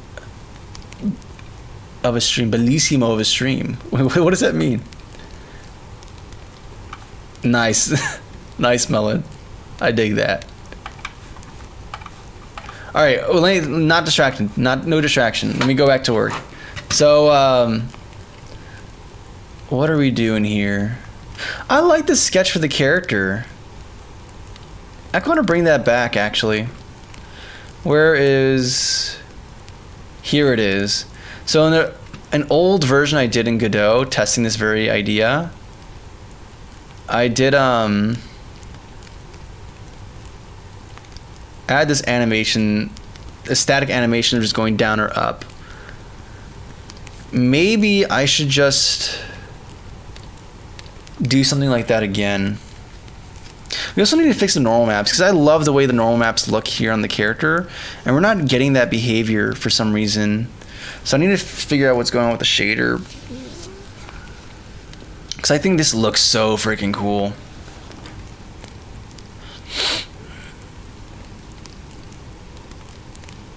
To show speed. Well, no, I don't think it's I think what I'm mentioning here is much more like a design decision on whether or not we cap speed or not. Because it's space, like, you know, you could, there's no friction, or at the very least here it's kind of more like high altitude. Where is this? Okay, whatever. It's like high altitude, so like negligible friction. So any acceleration you're doing just kind of adds to it. And if the idea of the game is like, hey, you want to go faster, then like having that be a thing could help encourage that idea. But if we don't, I don't know. I have to think about this. I need to think about this. Maybe try some different stuff. Maybe do both. And the engines just kind of affect how fast you accelerate to that. But I like the idea of a very simple starter engine where it's has a low speed but is very responsive, so it feels good for people who are starting out for the first time. But then as they want to go faster and faster, you know, they have to go to higher things. Or maybe even like incentivize using weird engines that have low acceleration but have a really high maximum. So like, yeah, it sucks initially, but as you get going on a run, the faster and crazier it gets. We don't need this over here either. We can get rid of that dude.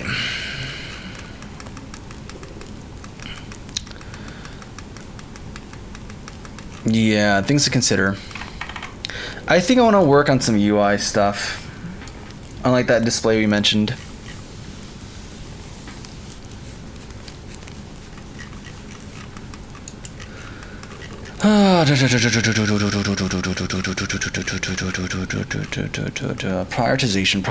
Prioritization. I don't know. There's a lot to consider. I also want to make this a little bit darker.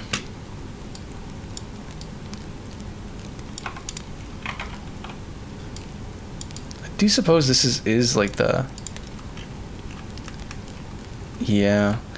But now this color, we can make it darker and it feels more purposeful. I'm sorry. There we go. A little bit brighter. And we can also make this double dosage.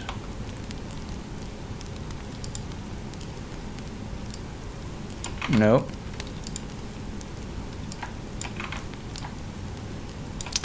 It's doing the thing again. Mom! It's doing the thing! Linux? Mom, Linux is being weird. Okay. This is fine. Alright, we have our double. We can... No, I think we have to keep this feeling round. Yeah, alias it or something, but we'll see.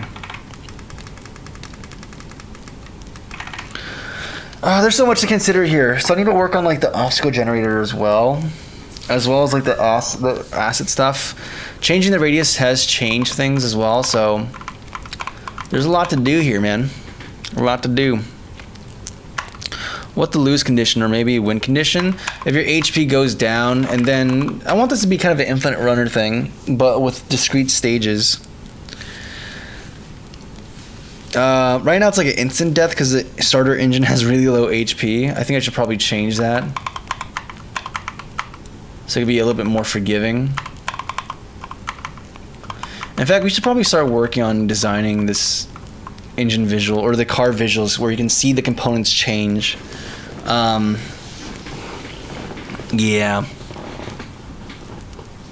The incentive, because there's a time bonus. There's a time bonus. So like for each segment, even though it's an infinite runner, you're traveling at one segment, right? Or one world, let's say. And for that world, you have a specific time requirement. And the more you go under that, the more coinage you get for it, right? And once you clear that, you go into the next segment. Now, we can have a thing where it's like, all right, you can make it to the end, and you just get nothing if you just took your time and didn't try it going fast.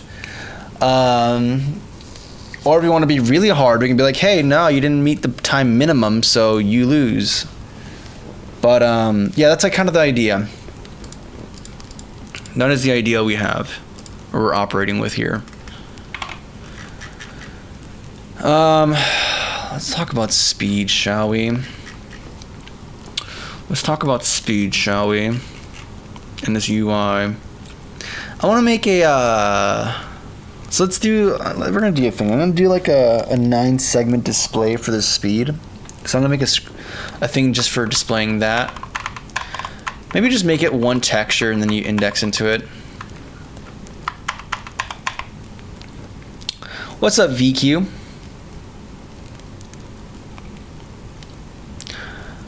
Why don't I use Unity? Because I don't want to use the new license. I don't know. I'm fine with this version. I'm cool with this version. It does everything I want it to do.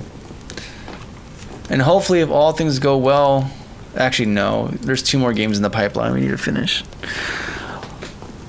But hopefully, we don't have to keep. Hopefully, this is the last version I have to use, and then we're done.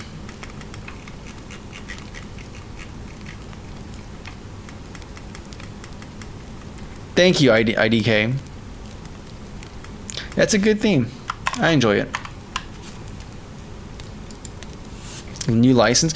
Well, yeah, when that whole Unity debacle happened, they said that, like, all right, now the licenses that preceded that version are not going to be retroactive. They're going to be honored, the conditions. Whereas new licenses, there can be changes that can be done retroactively. At least that's what my understanding of it was. So when I heard that, I was like, all right, we're just going to stick on these versions of Unity, and we're just going to live with this, and it's going to be fine.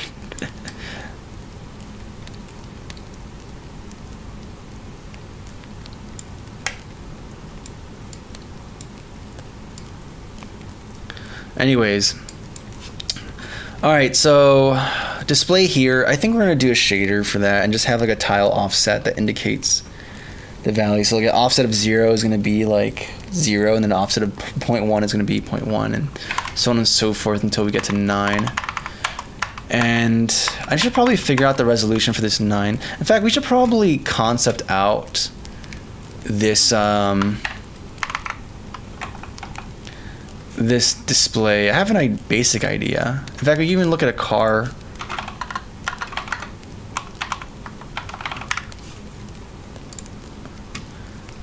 Yeah, something simple like this, I think. Something that displays like speed here and then have something that indicates this. The only issue is that as you change engines, the maximum is going to have to change as well. I don't like that. So maybe we make okay, maybe make the speed be big and occupy a lot of this, and then have the numbers scrubbed away, and we just have like a general idea of, hey, this is the maximum, this is the minimum, and have it be normalized to that.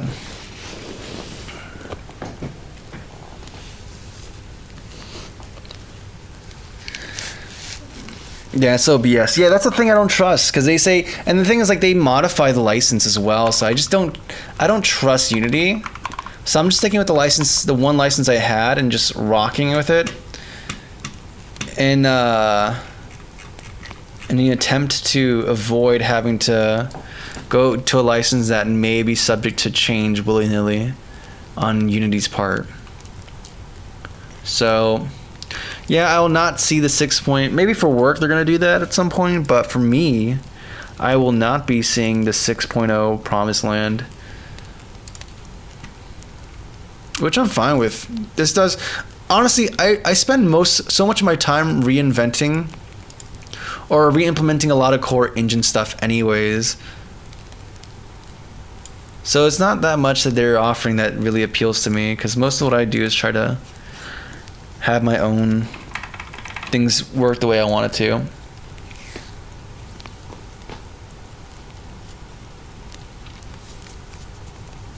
Okay, cool. Let me start. We should probably have some kind of resolution defined for this, but like if it's 1920 by 1080, let's say that that's what we're using here, right? Then this bottom corner here should be like, in fact, let's even prototype this real quick. And we're gonna do like half resolution maybe. So 1920 by 1080. And then we want to occupy, let's say, like something like this size of the screen. Big enough to like display information, but not enough to be annoying. And then if we have this down to like, I don't know, half resolution. I might have to go even lower. How big is this? 212, 210, but maybe you have to do a fourth.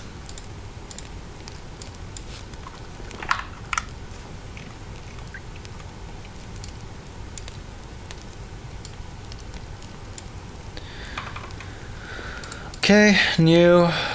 So let's not do that. Let's actually make this somewhat. So there's 138. We can do a width of like 128.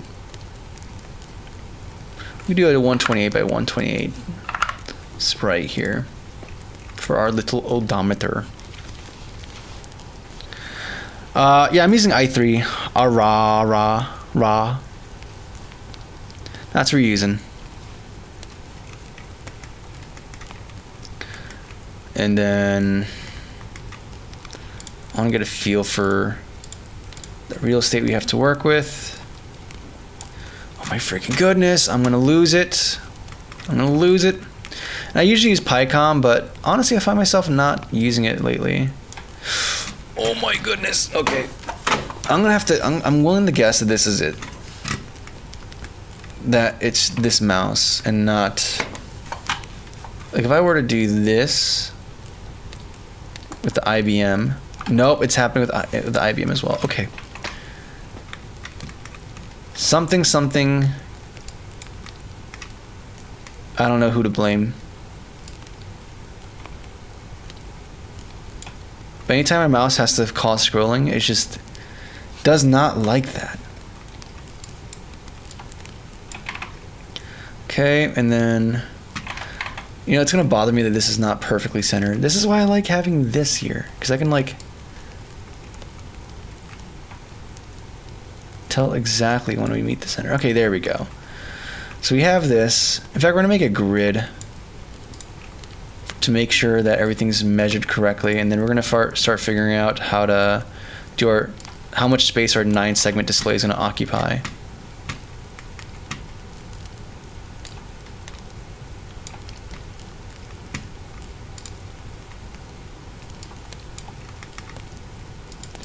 So this is gonna be like a layer that exists purely just for this. Blame Microsoft. It's all Microsoft's fault. Microsoft, why did you make Linux bad? Okay, not bad. Why did you make... I'm not sure... Is it X11 that's causing the issue? Something's not right here. And someone needs to pay.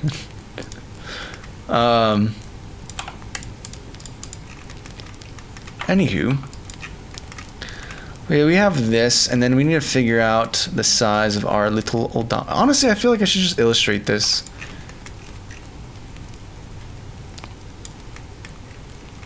If I'm gonna be real with you. Because it feels way too high resolution for what I'm communicating. Microsoft has standardized the mouse as part of the PC, is it?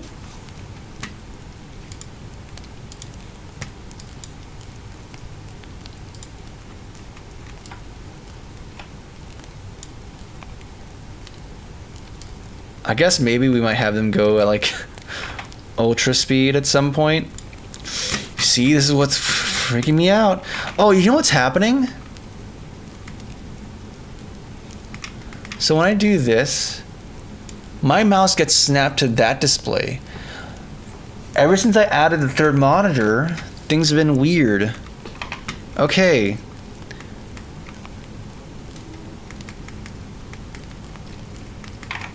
Anyways. So, oh my freaking goodness! I'm gonna lose it. I'm gonna lose it. I'm gonna lose it. I am going to lose it, dog. I am losing it. I'm actually just I'm going a little crazy here, man. Okay, you know what? We're not doing this right now. Maybe I'll do this on my laptop or something. I wonder if I start up PyCom, is that going to stop problems? I don't think so. I don't think PyCom is going to make this magically work better. Yeah, it still happens. I don't know why this causes this to go to my other monitor. Okay. You know what? There's other important things to address here. Other important things to address here. Such as... Oh, I really wanted to do the display though. But yeah, I feel like this is not even... I think it's like even smaller than just a 4th resolution. I don't know. You know what we're gonna do? We can work on the shader and figure out what is going wrong with the what's going wrong with the normal map. Because I don't know why it works fine in Messy Mansion, but in this game it's not working, and I'm not sure what's the cause of the lack of normals being shown on the edge. Yeah, I'm not sure what's the deal with that. Oh, maybe we should turn on per pixel lighting. That might help. That might actually help. Let's see. Let's see if per pixel lighting changes things. In fact, let's zoom into the player. Because I know for a fact we've gotten this working before. So let's go to a weird angle with the sun.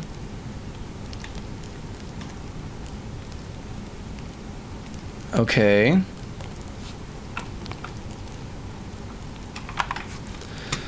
So what's going on here?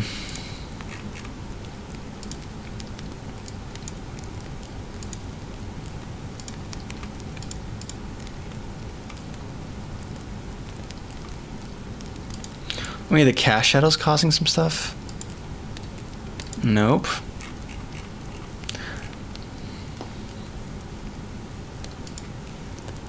All right, let me try something here. Let me actually use a light source that for sure should cause the rim lighting effect we want to see with the player.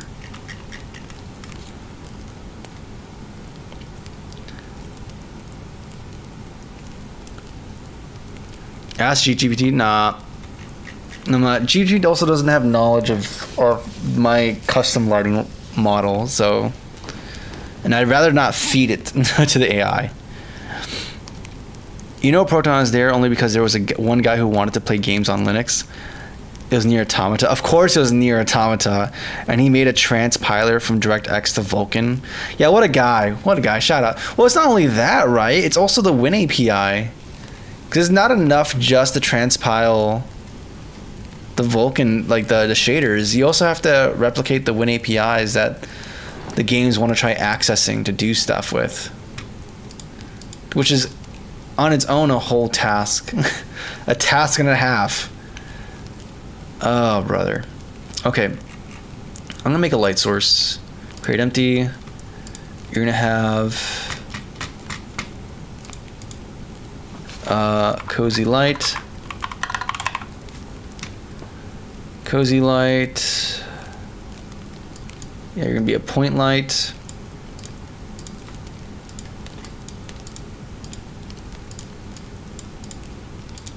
Yeah, why not make it yellow? A very strong intensity.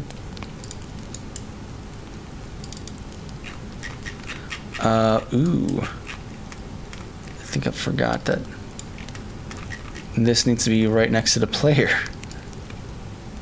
Yeah, let's parent it to... Well, actually, it's going to be rotating, so it's fine, actually. Yeah, we can put the player there. Now we have this point light. It's a large radius. Hey! Is it doing what I think it is?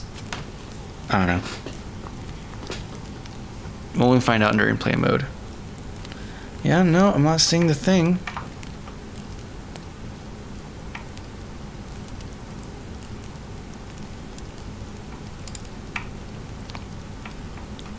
Also, you know what?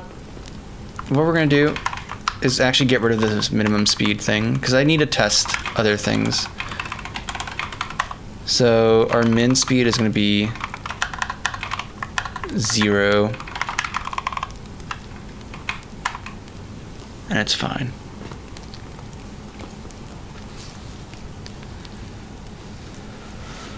Oh, come on, brother.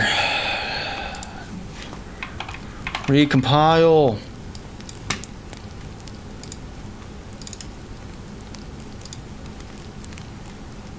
Yeah, there we go. Do I have like that option turned off or something? The fact that I have to force the domain every single time. Like, did I turn it off at some point? Oh my goodness. Okay, whatever.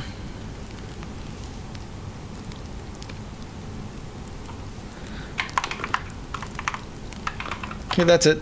We're gonna do...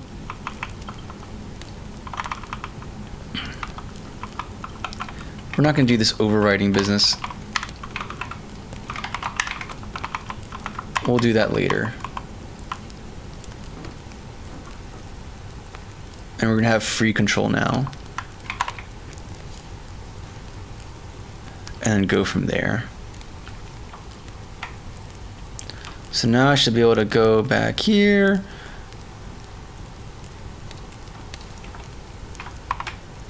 Okay, and then if I look at the game or the visual, you know, there's still this light right here. Where's the player sprite? Oh, you're right there. So right next to it. So there's no excuse. This should for sure be illuminating the character and causing a backlight to happen. Or that rim lighting to happen. That's 100% for sure what should be going on. So, what could possibly be the issue here?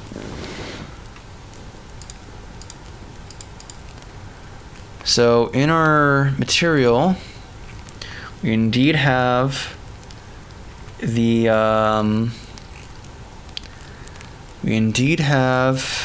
texture. There's no normal map, we're not using that. We have disable cast shadows. Let me try that out. Yeah, no. So that's not a factor here.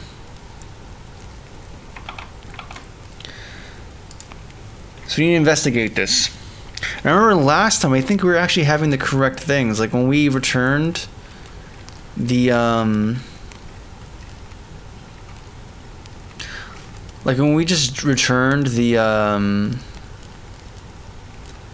the normal value, it was looking correct. This is gonna produce a color, so we can just early return. What is this?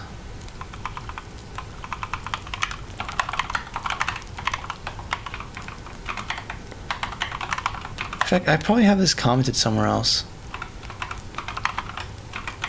Whatever.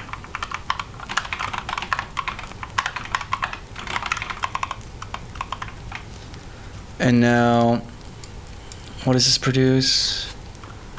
Actually, it's producing all the same color. Let me even get rid of this and just return.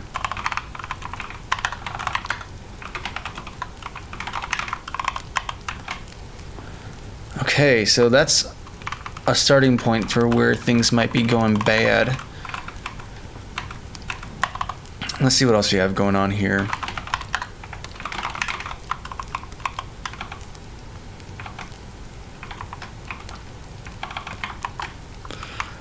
Okay, we might be onto something here. Oh, come on, I accidentally pressed play.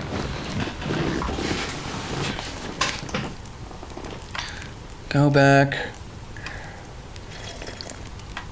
Actually, it doesn't matter because we're just looking at the normals anyways.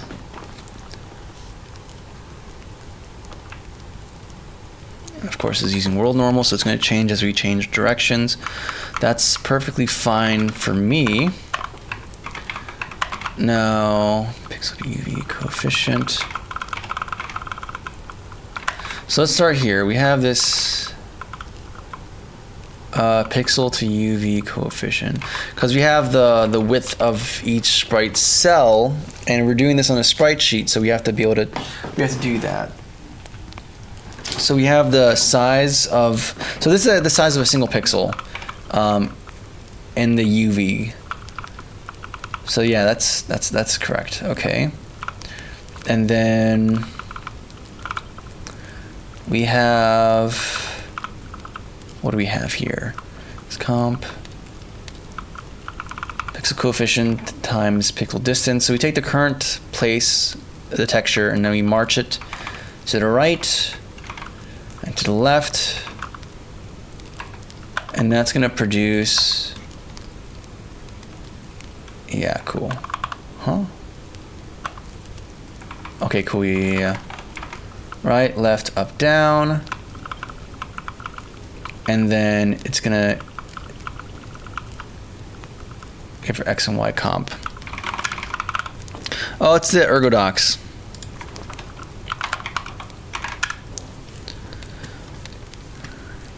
I had some project in uni as an alternative to pass grades for the subject. I had to fix lab work on Android Studio for making basic calculator, whatever I did. Emulators just wouldn't work. Really? That's odd. I searched far and wide, problems with emulator choices, virtualization, Android Studio version. Nothing worked. That sounds like a nightmare to deal with. Yeah, I'm not looking forward to dealing with that too when I eventually get back there.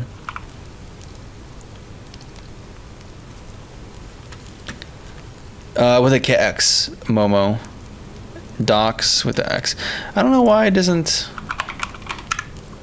Nightbot, you're fired.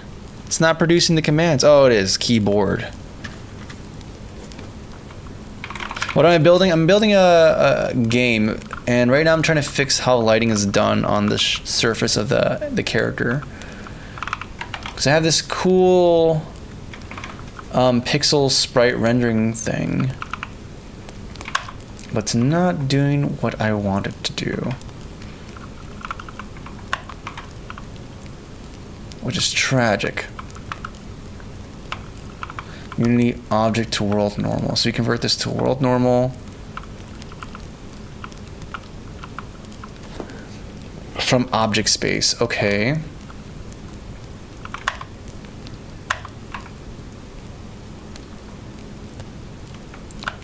So out of curiosity here, instead of returning this, what if I return normal map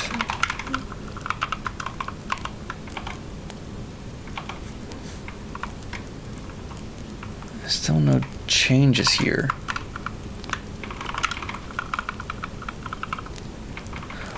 What game? I don't have the name for it yet. It's still, the last version of it was called Fight and Flight. I'm not sure what I'm gonna call it. But oh wait, one second. I didn't compile this, did I? It's a game where you're flying and you're flying through this like 2.5D or this 3D world on a 2D playing grid, and it's pixel, but we're gonna have like this cool shader for making it feel like this is how in the iteration I did a long time ago, it looks like this. This is a long time ago. And we're going to achieve the same kind of thing, but using our sprite our custom shader. That's what we're trying to reproduce. And a different engine and a different shader, all that kind of stuff. And I'm trying to figure out why this doesn't work here, because it worked fine in another project, but in this one it's just being odd. I've done some changes, but I'm not sure which ones have broken this exactly.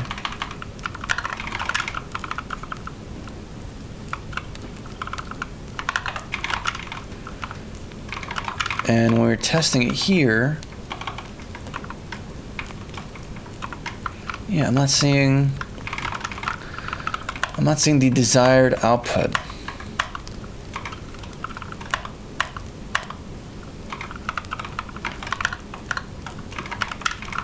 So this is how far we're going to check to see if it's transparent. We go left, right, up, down. And we have x comp. We add 1 for the x coordinate, and if it's also there, it's going to be, so it's going to even out, and the x to be facing up. Or to have 0 x values. Okay, and this makes sense to me. And then we do this here. The only thing that's going to be weird is that if we do the UV coordinate, if the UV is wrong,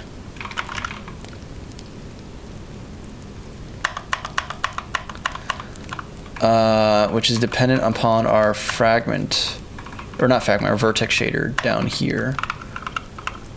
Or we have this v dot vertex equals, yeah, now we do o dot tangent. It's that. And then we do our vertex light function, which does stuff depending on if we're using per pixel.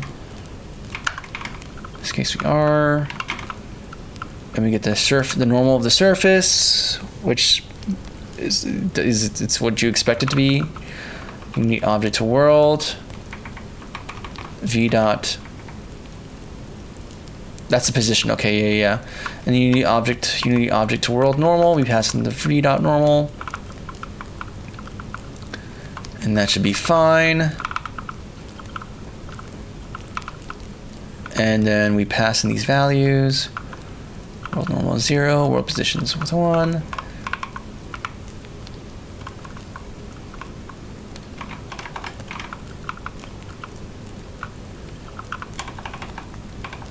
Yeah, we don't initialize any of this stuff here.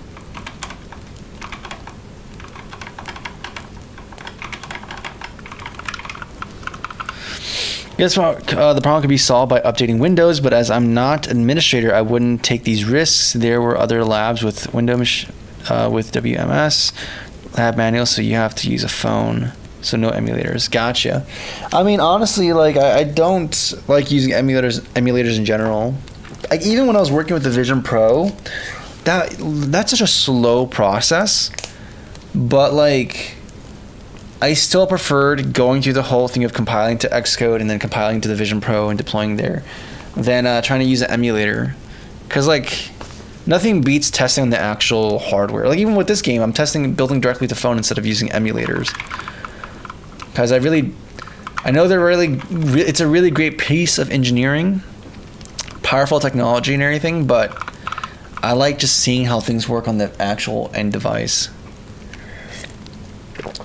Speaking of which, I want to go to like a Micro Center or something and buy a really cheap phone just to test this game on, to see like what does the bottom category of hardware look like when we try playing our game, and see how it feels in there. All this will be calculated in the fragment pass.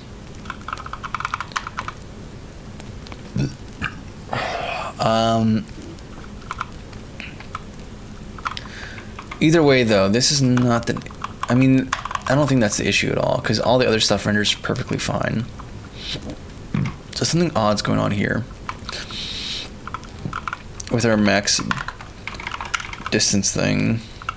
Is our sprite like scaled up? Like that could be a weird thing as well, but I doubt that's what's causing it. And we have our X and Y component. We have 1, which is odd.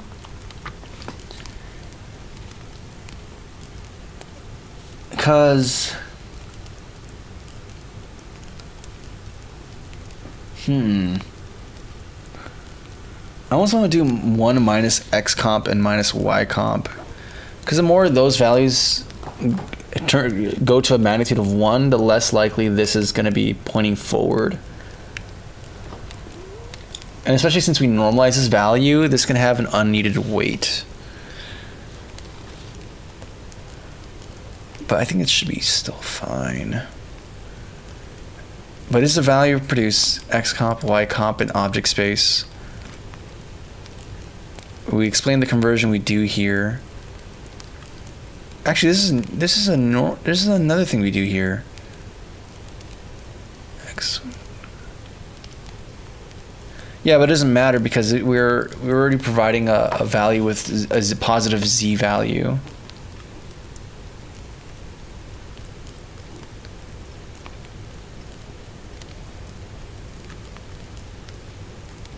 So yeah, this is fine.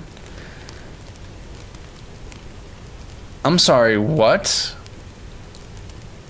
Oh, you multiply. Why do we multiply this to be... What? Why do we... Wait, what? Why do we make this negative? Why do we have this pointing backwards? That doesn't make sense. Why do we do this step?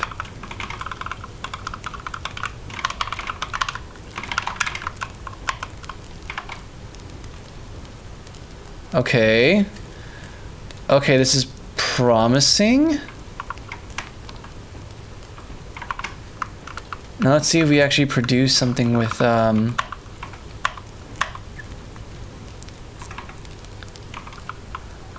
I'm not getting the outline we're looking for though. There should be an outline.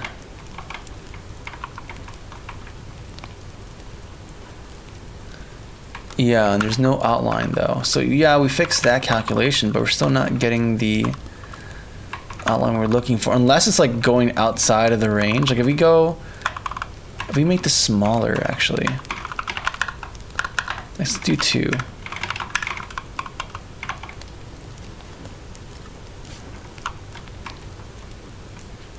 Nope, nothing there.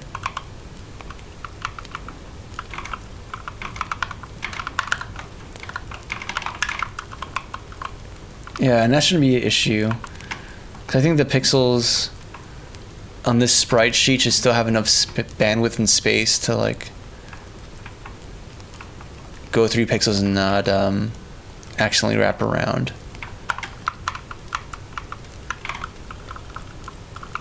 Okay. So go through this whole process. We have this x and y comp. That's like negative x value and negative y value.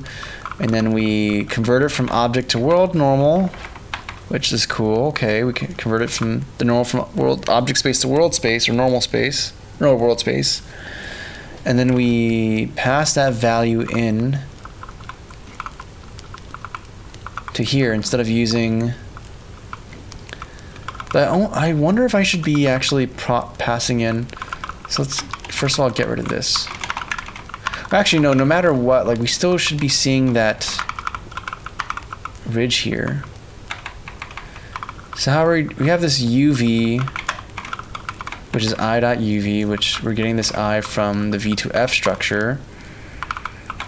Do we assign the UV in the V2F? Maybe that's the issue. Yeah, we don't do that. No, we do. We have this UV transformed, V.UV.transformed. Out of curiosity, if I do this,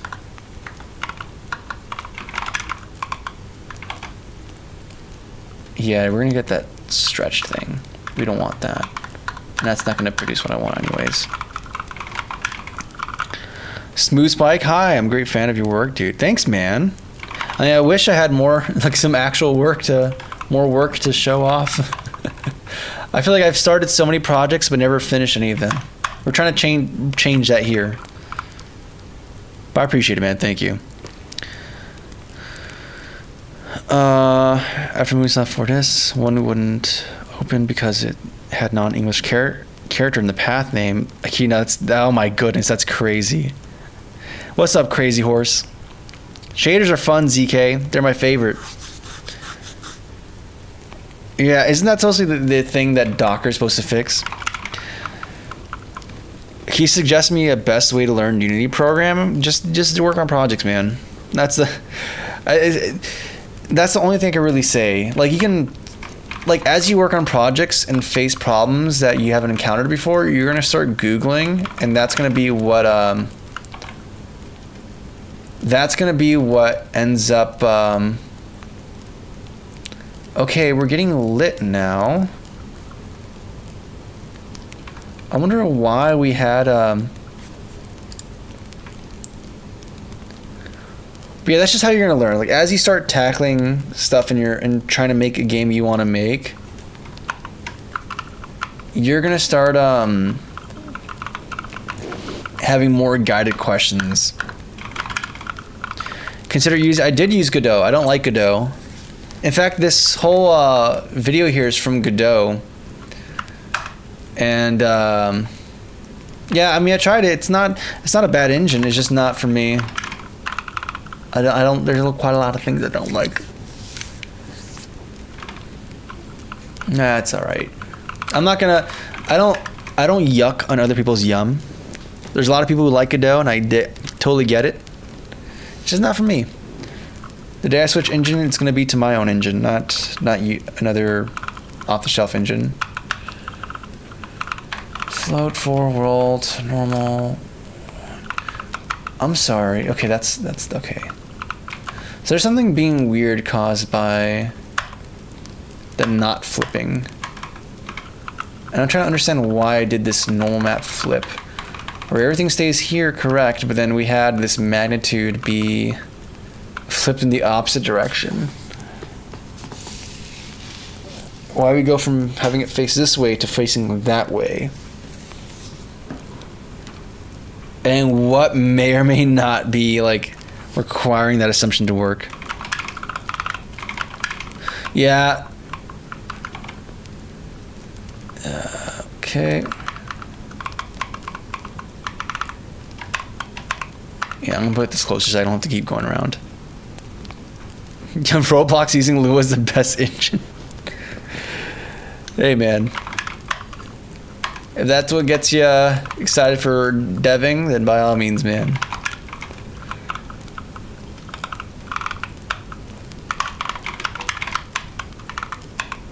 Come on. Okay, so this is looking correct now. I don't know why. There's something very wrong happening here. There's something very wrong happening here. Or I've implemented something in a very dumb way, which can very likely be the case. The other big keyboard, I don't have it today, motivational. I'll do it bring it back eventually, but I want to have a little easier time with my fingers, my fingies.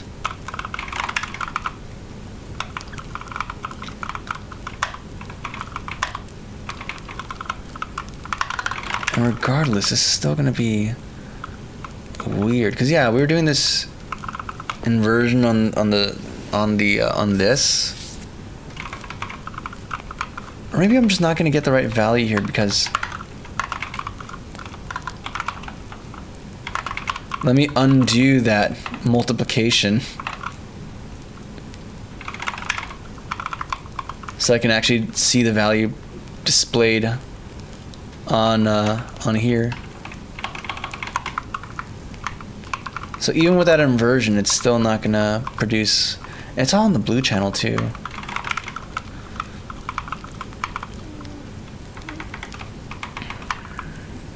We're unflipping the flip.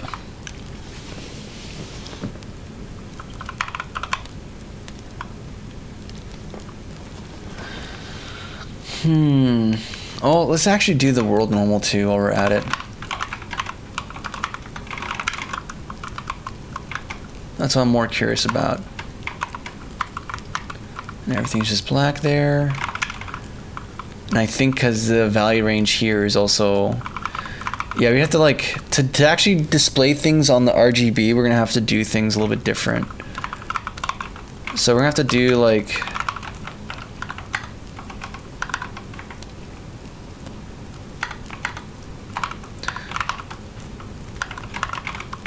yeah, we're gonna do this like this.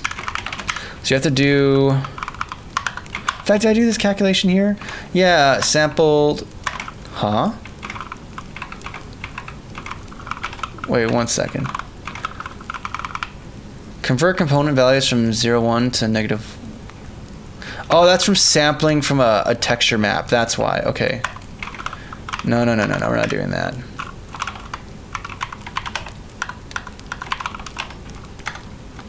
Times 0.5 plus 0.5. So you go from negative 1 to 1 to instead be 0 to 1. We're going to do that for the X and Y components.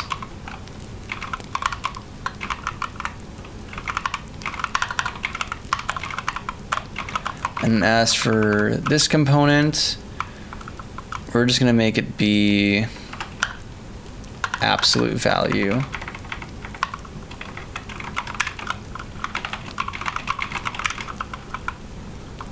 And then 1, of course. I'm sorry, why are we mad? Who's mad at who? Oh, because you're supposed to be a float for. Okay, and instead of doing this whole rigmarole, we're just going to do RGBA.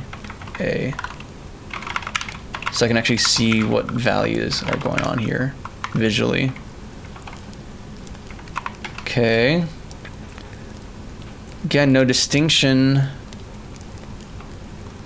No distinction here whatsoever on the edges.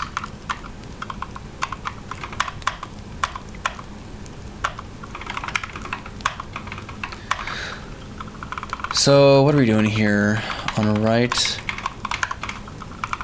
Yeah, these coordinates for up, down, left, right. Okay, that makes sense to me. And then we sample the texture, the alpha value there. And if alpha value is 1 minus, I almost want to open up Messy Mansion and look at the code real quick. If I'm gonna be real with you. Because that's a project I know the shaders work as intended.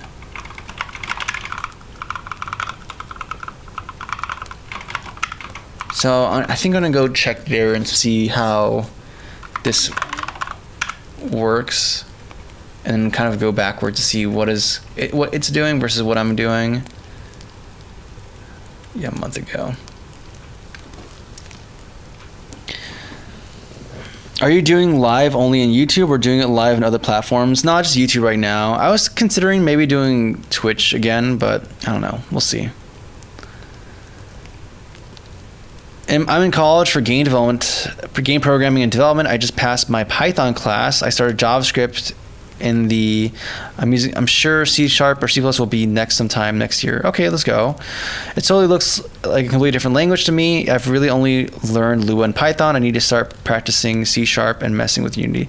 Yeah, that's gonna be good. Yeah, any statically typed language is the way to go. Maybe not any, but static typing is super duper important. Okay, I wanted to see the lighting. Let me see. Yeah, so we have the rim lighting working correctly here with point lights to boot. So why is this working fine? Let's look at our player in game. We have our rim lighting working the way we want to. If we go into the shader, where's the sprite? Sprite. Wait a sec, is this using? No shot, it's not using this. I can change this to be none and it'll be fine. Yeah, it's working fine. Yeah, I know for a fact no, I didn't mean to get rid of that. Oh, whatever, I know it works. So, what am I doing? This is using what? What shader are we using here? To Cozy sprite. Should I just change? If I change this to be cozy sprite instead of using the custom FNF thing, will all my problems go away? That's like the real question here. I mean, I've done some changes to the lighting model though that might also be weird, but I don't think it should affect it that drastically. If I change this to use cozy sprite, oh, I don't even have that in this project. I think that's why okay, that's why we made this custom one. Yeah. Okay, so we edit this and look at both of them and compare. Let's see what goes on here. I use Aseprite to make the all my sprites. Yeah, Aseprite's my my program of choice when it comes to pixel arting. So we have this whole thing. We have the similar thing going on here of like, in fact, let's just go line by line. In fact, let's just do this.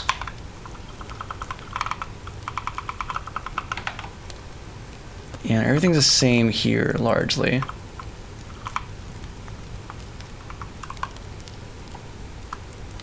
Do I actually like this? No, I'm gonna put it like here so I can go back and forth between them. Yeah, that seems fine for me. Cell count, okay, cool. Go down to this function. Identical here. Identical. Here's where things start changing. Actually, not really. Go down further. Object world. Luminescence, same initial values. And we get to our light processing functions, which happens after this.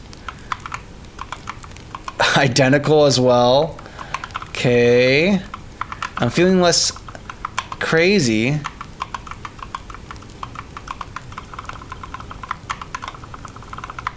Light color. Same thing, same lerp. And then we return lit color. And then we have a commented out fog. So let's go to the vertex and see if there's something weird that we do here.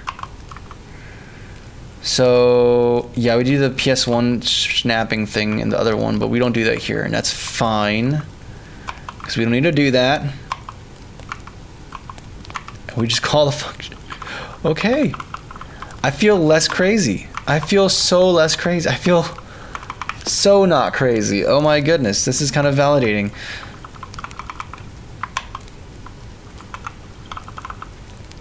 So we're good as far as this shader is concerned. So I think the contract that's being violated isn't this shader, but rather the changes I did to the lighting pipeline to fix some other issues.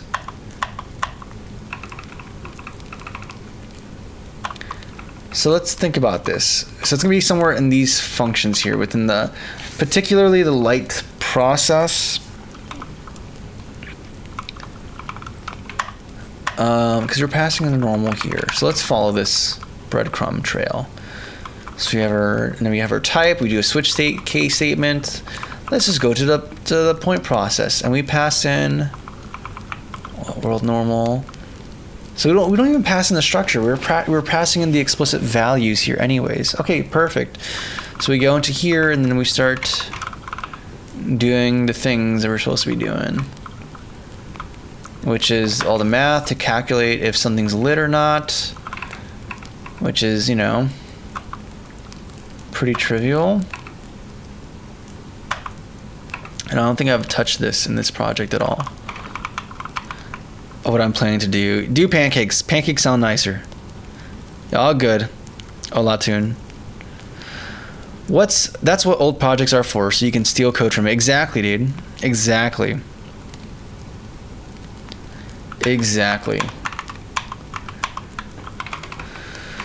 Okay.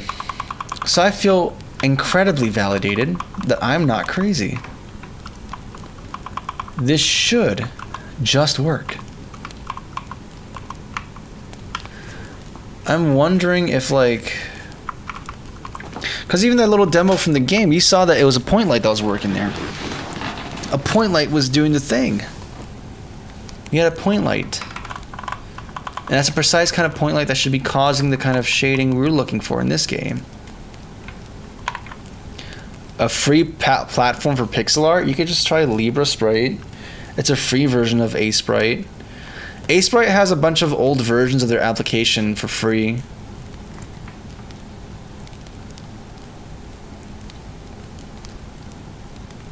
So that's something.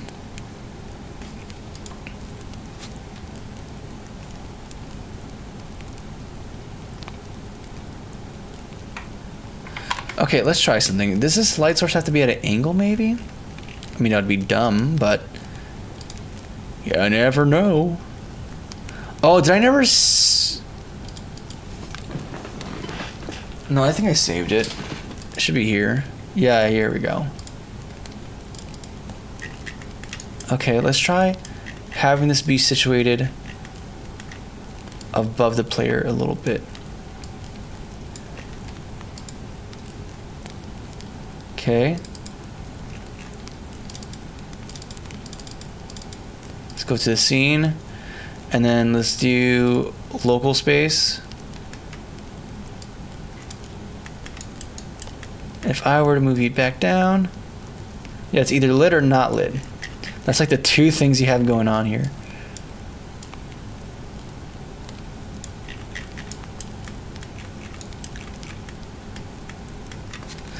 Okay, so this totally has to have something to do with yeah,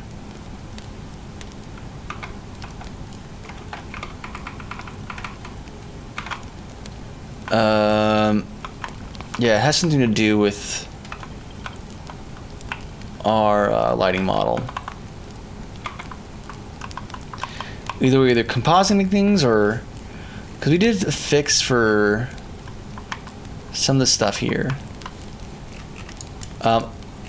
I didn't mean to move you like that, game.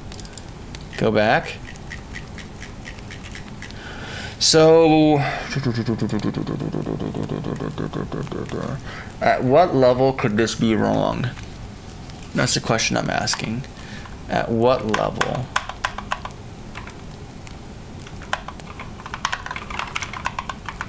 Because here,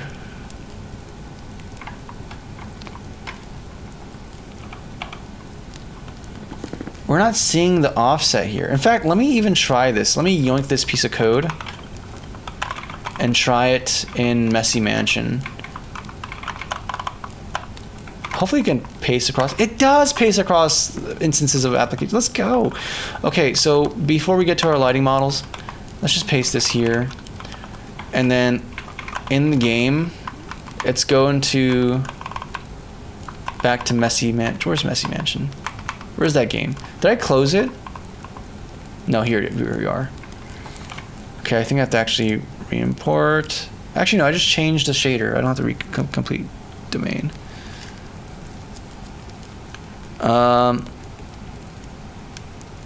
Come on. Do me the thing, dog. Do me a solid. I want... Okay. So first of all, this isn't... So we see this here, right? I have modified... Oh, we haven't returned this, though. Save it. Go back here to this application. Okay. It's shaded funny. And that's because in the shader, we're still doing this. Yeah, when instead we need to be doing this.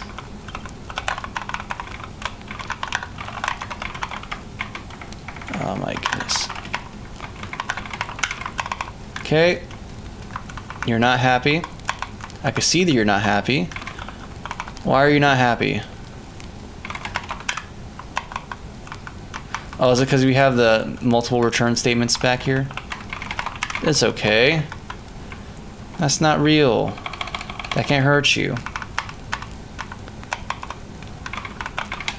Oh, we have this too. And we have this, actually. There's actually a lot of things going wrong here. Yeah. Okay, there we go. Okay. Yeah, so you can see the normal.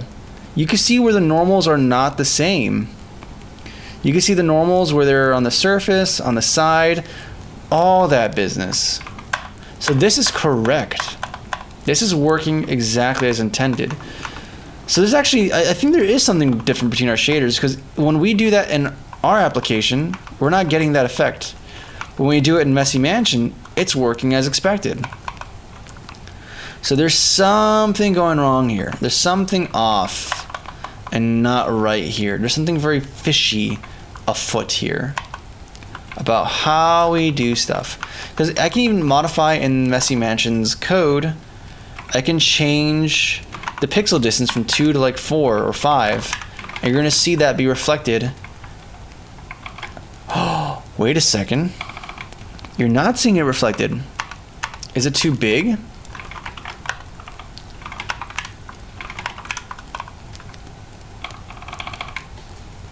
Oh, no, you see it reflected. Never mind. Yeah, you see it reflected here, right? Which, by the way, that looks really cool, actually. But yeah, you see it reflected here. The size changes and varies. So, yes, this should be happening within our fight and flight codes. There's something not right here. There's something fishy afoot. Because we're not getting that behavior.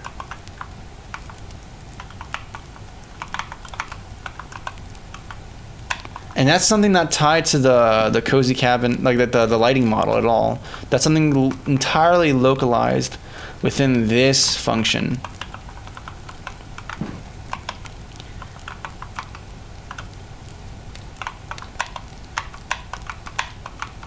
But when I go back and forth, aside from that pixel distance value,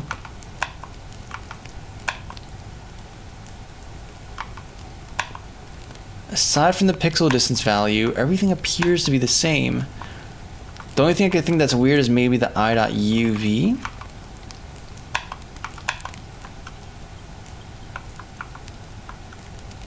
But no, that's tied to the V2F. And we saw that the V2F is also the same.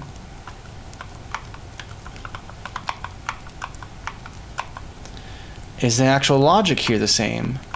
1 x comp equals x equals 1 minus, yeah. Literally nothing changes here. Okay. Let's go back to the normal value remap. Again, x comp and y comp directly. 1 value for the z value. Okay. We do this flip on the z. I'm not sure why we do that. Should probably look into that. But we know it works in the other application.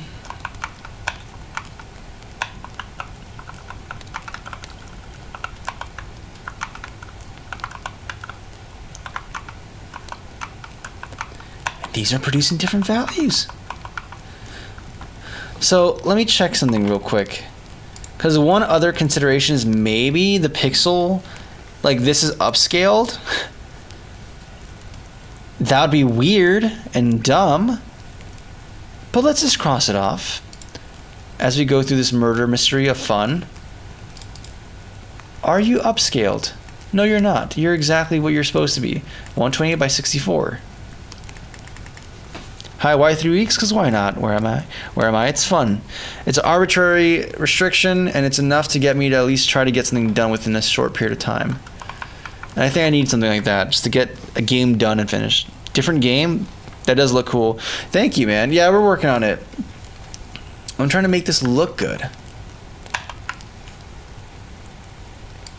I wonder, is it, I wonder if, because I didn't apply a pixel sprite thing to it. And I hope that's not the issue.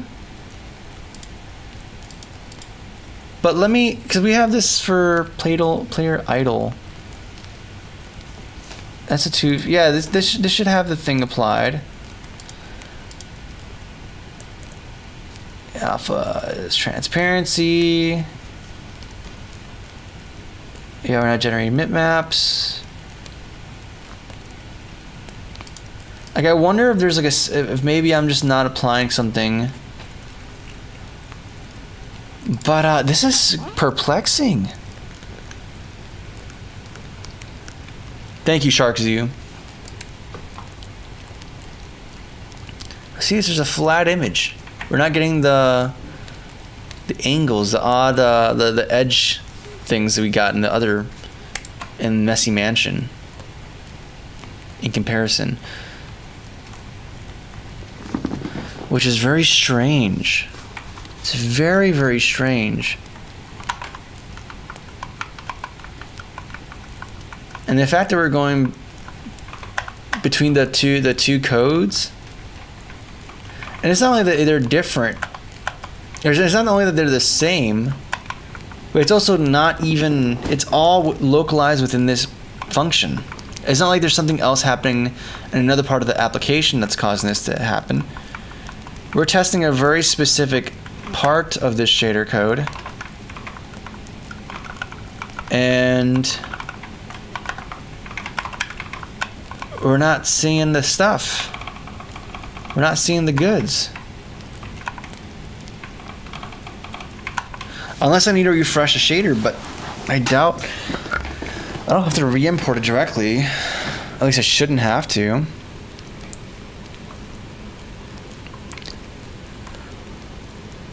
Yeah, nothing there.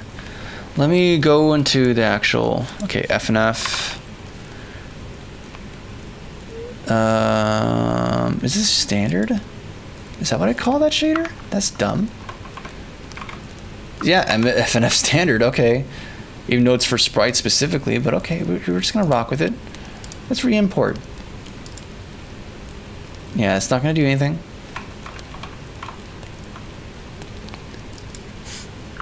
Oh, dude, this is so weird.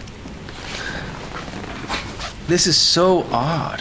What's the game about? It's just a game where you're racing. Kind of like an endless runner type situation. Oh, that's what I'm doing. Where am I?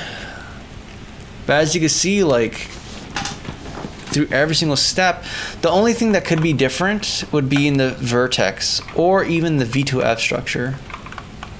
Like, let me make sure the V2Fs are the same. Yep, same. What about the app data? Same. Okay, let's go down to the vertex function. I think there's only one thing that's changed there, and that's not relevant, which is assigning the PS1 vertex snapping thing, which I have it commented out because we're not doing that. And even then, it would only produce a vertex approximately equal to the current vertex. If there's any issues there, you'd see it with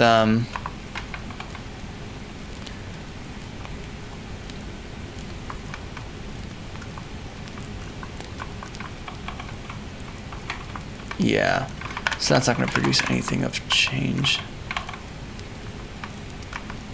except minor variations within it. Hey, Cozy, what's up, Kelvin? Shaders, my favorite. I love shaders. Usually it's super simple. I don't know why we're having a weird time with this one. But you're a man who must love your shaders. I've seen your work, dude, on the Discord. It's super sick, man.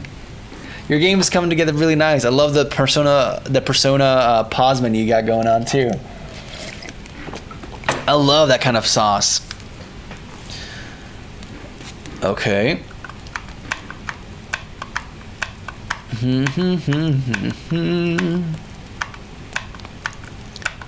We're assigning tangent.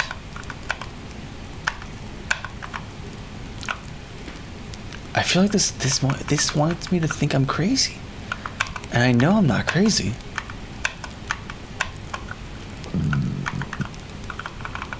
I know I'm not crazy. I refuse to believe that I'm crazy.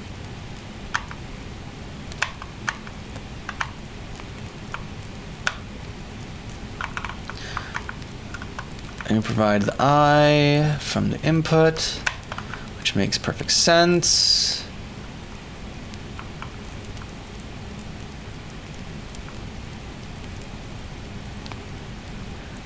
So the only thing I think about is these properties here that might be weird. Because within here, we don't define these properties. In fact, we have these properties explicitly set. We have like, yeah, calc UV off. Oh, I have it off? Wait a second. Per pixel on, no shadows. Oh my goodness, is it literally? I'm not seeing the thing. I was hoping that maybe that was just the case, that we just had the wrong directive in use, which even then it would still happen, but yeah, no. This only has a calculate UV on. We also have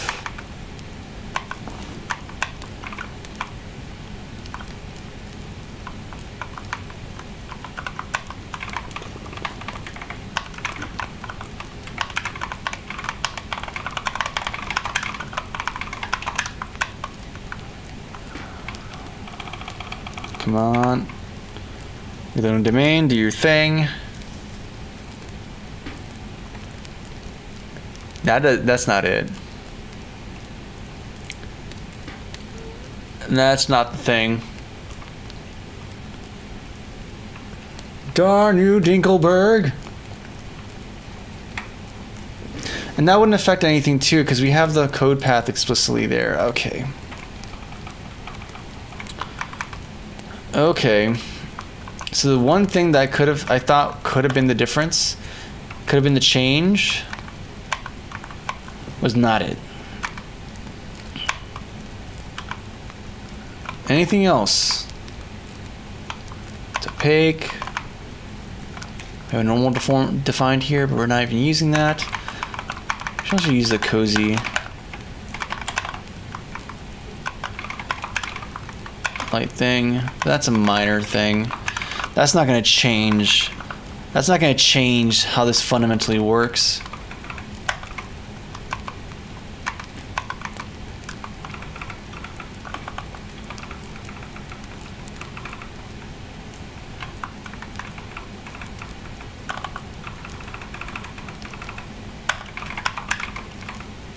Brother.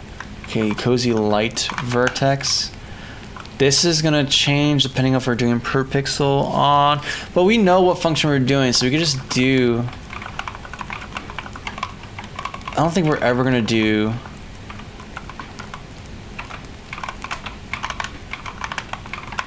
this not per pixel lighting. Like, that's kind of the whole point of this, right? The same way we have like the specific fragment shader that we're using.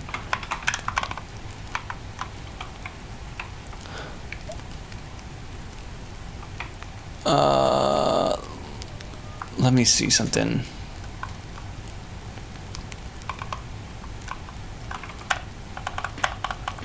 Let me get rid of this.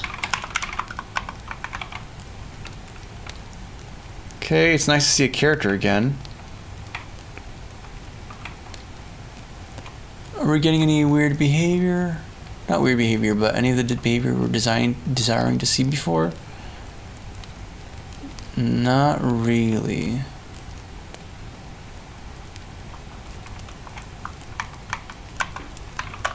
We shall probably also reintroduce those pragmas because they are. Did I just I'm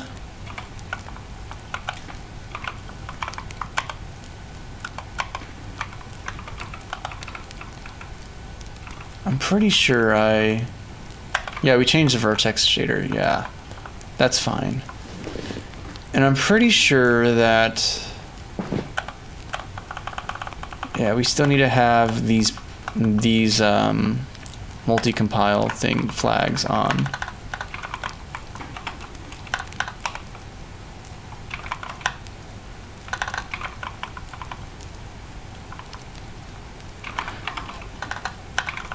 Fact.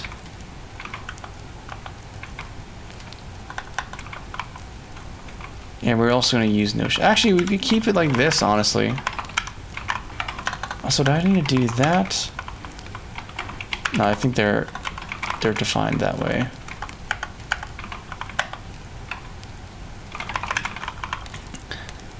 Mix config data and code. Yep. Let's go to the top. Yeah, these things, and we're using. These are shader features that are defined, and they're used throughout. But yeah, nothing has really changed. Okay, go back here. We introduced. Okay, that's a messy mansion. I was like, wait, what did I? Okay, no. We're not that bad. We're not that bad yet.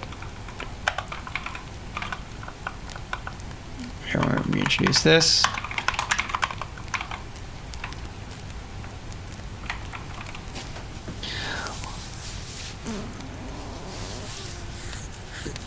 It's fine, Oleg. The screens are not the problem.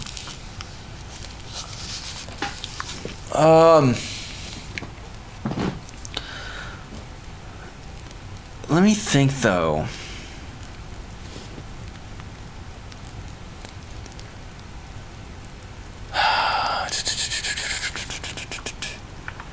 If it's not this.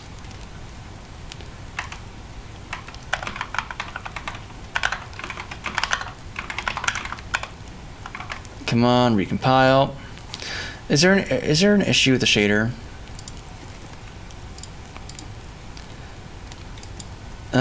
Nope, that's from game input. Who cares? Who cares?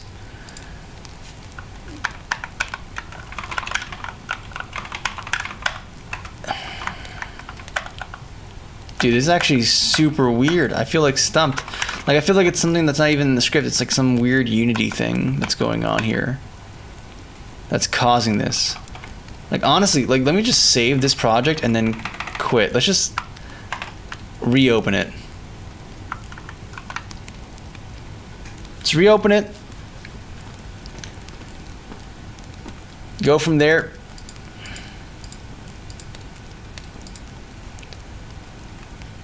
Here we go. Do you think it's good to build native apps, not games and game engines? Are there advantages instead of working with GUI tools? I mean, there's the advantage that you're going to have an actually fast and responsive application.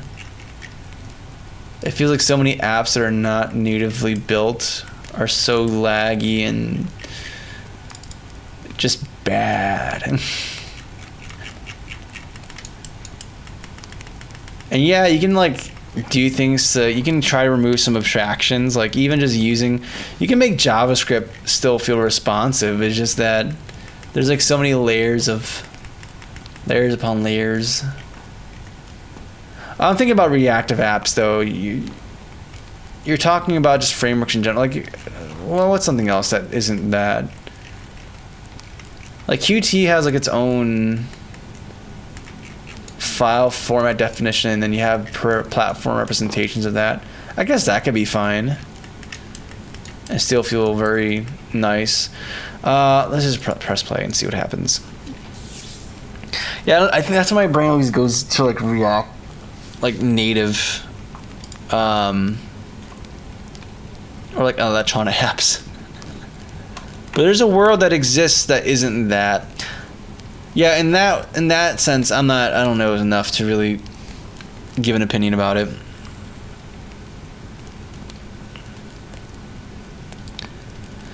Come on. still having the thing. I wonder if I change the build settings to like this. Do things change? I don't think they will. They shouldn't.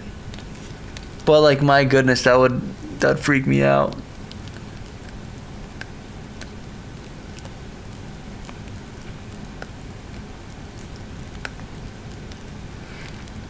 Let me think. Cause we're using the alpha channel. Maybe it's an issue with the texture.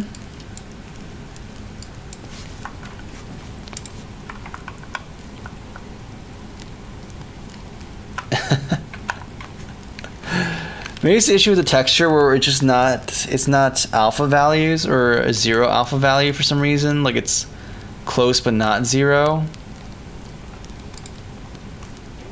Yeah, we're having the same thing. So I don't. That was a dumb guess. Switch back to this.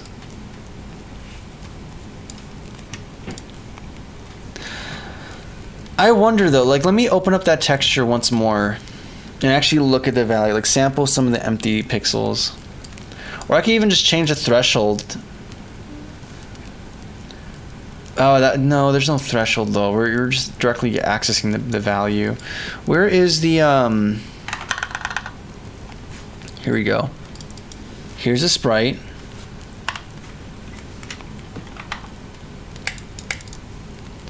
Are you perfectly transparent? Yeah, you're all 0, 0, zeros.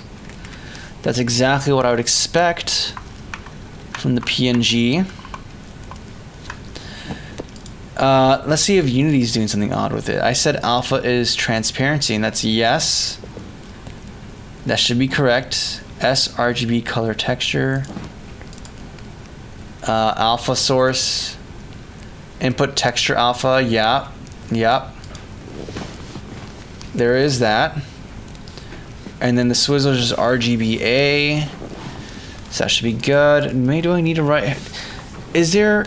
Let me check the textures here to see if there's a specific setting.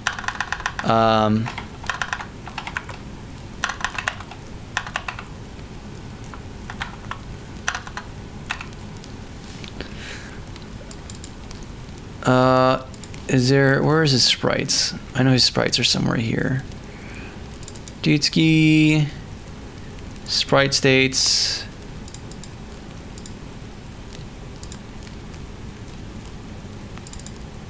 Sprite states.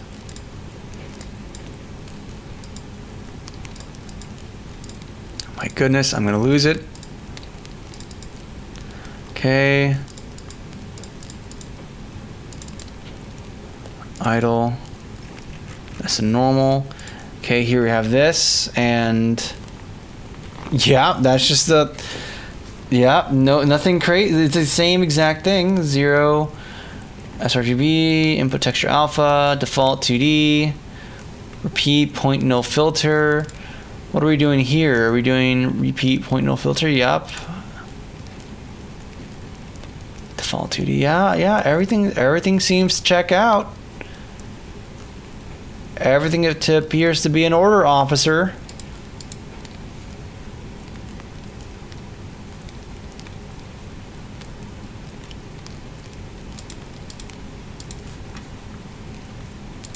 No weird stuff here, no overrides.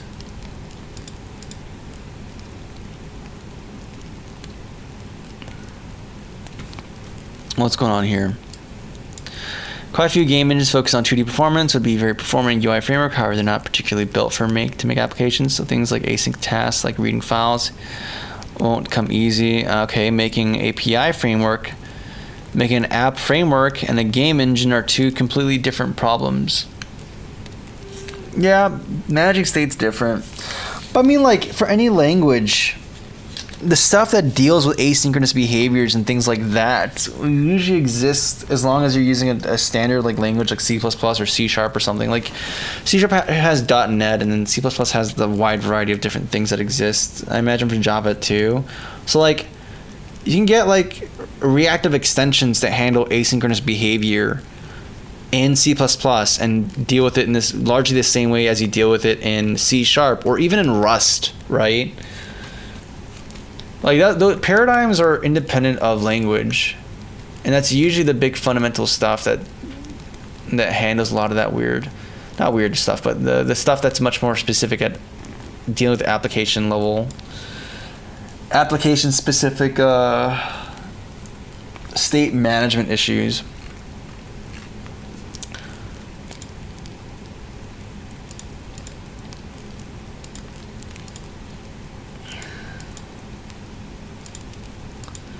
It's showing these values here. I don't trust them. Read write. I feel like I'm crazy. Maybe because this has no sprite attached to it. Like that's a shot in the dark, but I'm like, all right, maybe there's something's going wrong with assignment.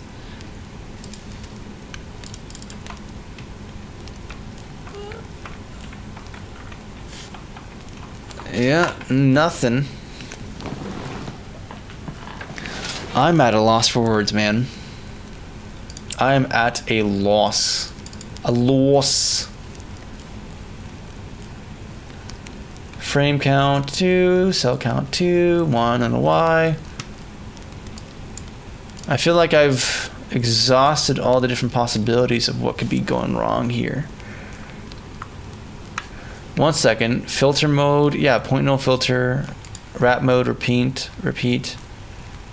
Yeah.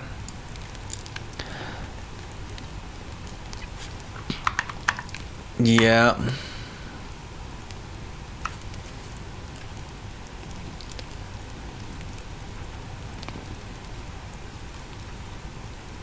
Brother.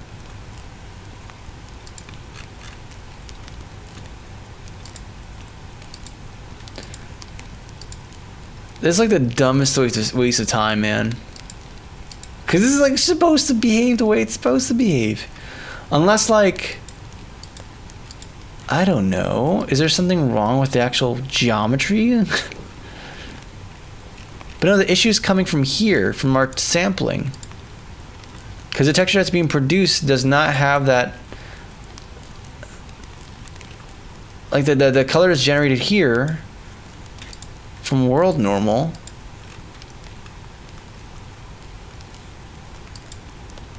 Is not indicating that there's any offsets from alpha detection or from the alpha test.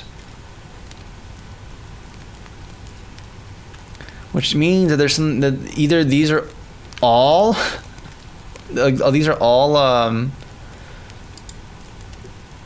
detecting alpha and there's nothing happening, or I think that's what we need to debug, is specifically what's going on here. So if there's an issue with the main text, then okay, we have to deal with that. We're gonna at least isolate it outside of the shader. It's not a shader thing, it's something in there. But if it's not that,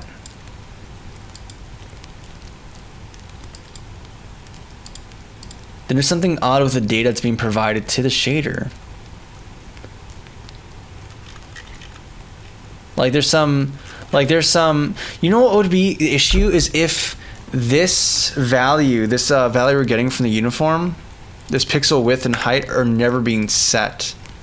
That would cause that issue to happen, I would imagine. So I should test to see if this value is being set on runtime. I need to check for that to see if the sprite player is passing these values in. That would actually probably be the case, or the cause of this. That's the only thing that I can think of that will be the cause of this issue. So if we go to, let's say, the player, and let's look at the sprite the hierarchy, the game object hierarchy, where the sprite is.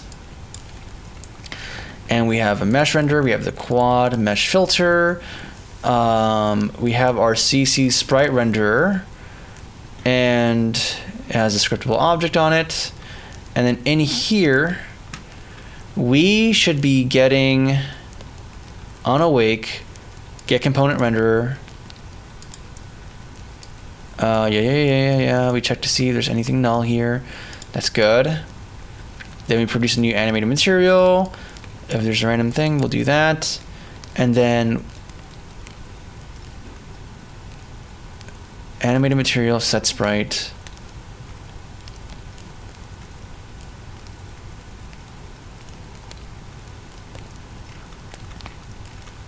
I think that's what's happening.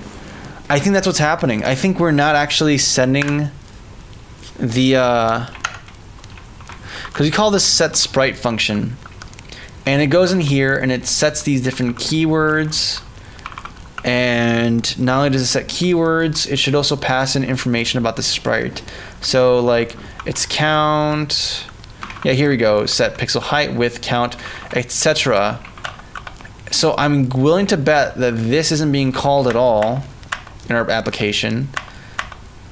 So on Awake, not only do we do this, we need to actually set sprite to be the current one that's assigned. So these values can be passed in. Oh my god, this is gonna be so dumb if that's the case. But actually, that logically should be the only thing. The only thing that's causing this issue. So let's recompile. And I think we figured it. I think this should be it. I think we have found the problem. And if this is not the problem, then brother, that's GG. See, I'm gonna cancel this game right here because we don't get the thing looking the way we want it to. Is it not? I can't tell. Let me make the offset bigger.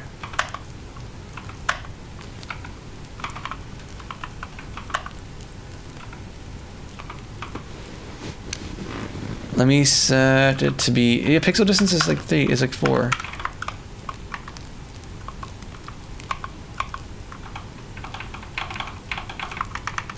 Okay, let's make it ridiculous. Let's make it like 8.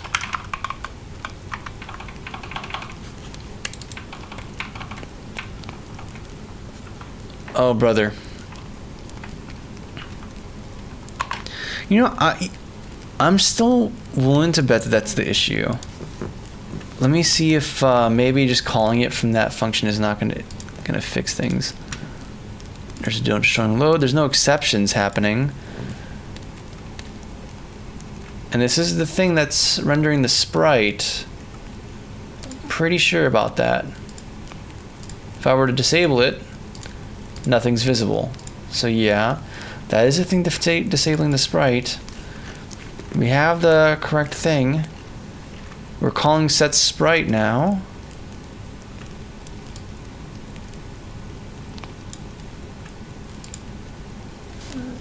Create a new animated material. And we start off with a sprite assigned. Though honestly, if I want to be certain, let me do something. Within the player script, let me do this on Awake, or maybe on Start.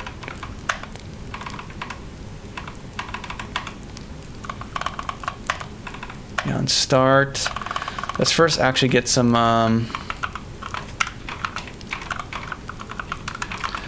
I'm gonna design this better, but for right now.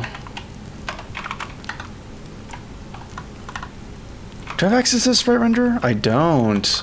Okay, so we have to have the renderer. And then we also need to have the CAC. I forgot what I call it. Is this just called a sprite binder? Yeah, sprite binder.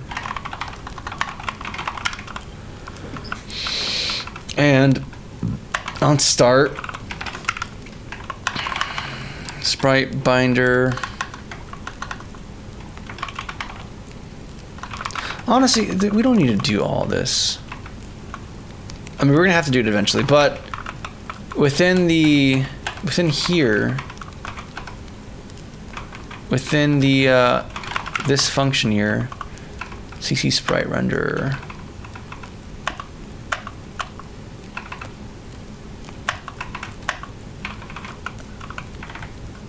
call set sprite. There's no errors or anything here. Honestly, on here, do we... Oh, we call set sprite from here.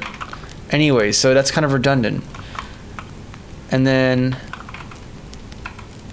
So something interesting here is happening here. So if the main texture is null or sprite.main is not equal to target material main texture.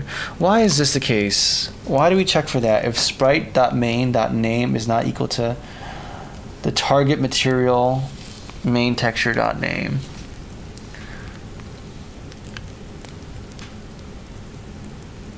That's weird.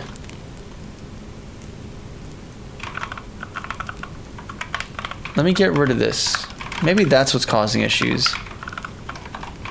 And then we get rid of this because we're calling that anyways. And then re-import, and then we're gonna press play. What's up, Alongo? What's up, JDolo? Editing the wrong project shader.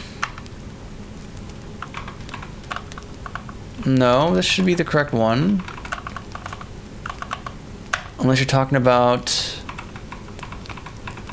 Yeah, this is the same right now. No, this is the light model. I'm looking for this one here. Yeah, okay, you're right. I was editing this one's pixel distance. Good call. Okay. So now we can press play. Let's see here.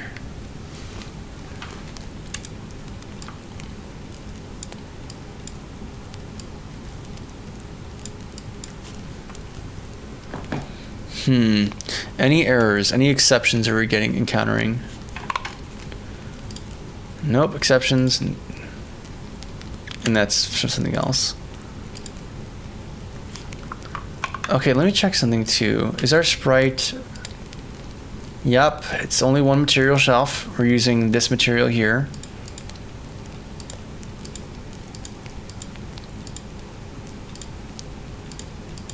Yeah.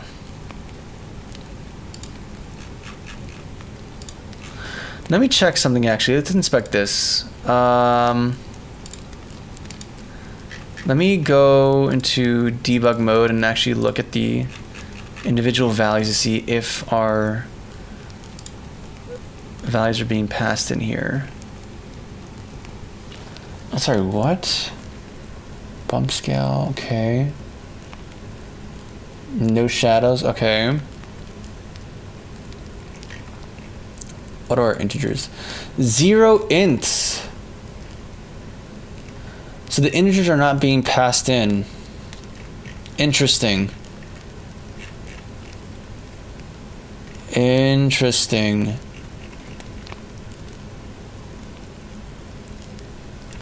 So, in fact, let me check to make sure.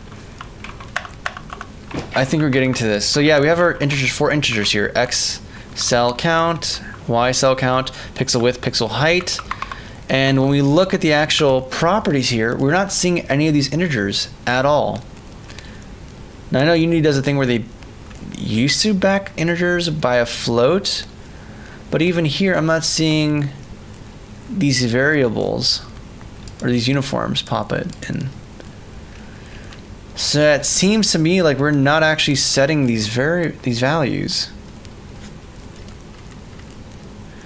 And that only happens if within our animated material thing here, if target material main texture is equal to null, because we removed this condition.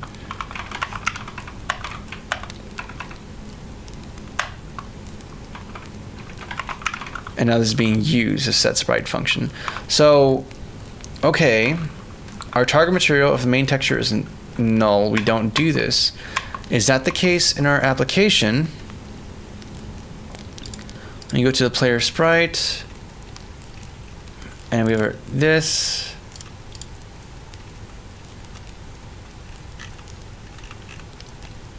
Is our main texture. Main text. So it's set. But I wonder if accessing.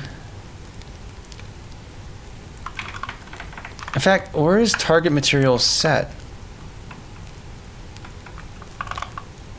That's an interesting question. Because maybe target material is just null. But then you'd get an exception for trying to access the value from that null thing. So okay, let's go through the steps again. Awake, get component renderer. Doesn't matter if it's a mesh renderer or whatever kind of renderer. And do we have, let's make sure I don't have multiple renderers on here. Like there's only one mesh render component on this, right? Mesh renderer, 2 colliders, 1 rigid body, a trigger collider event. Yeah, but nothing else. Okay. So far, so good. And then in the renderer, you have this.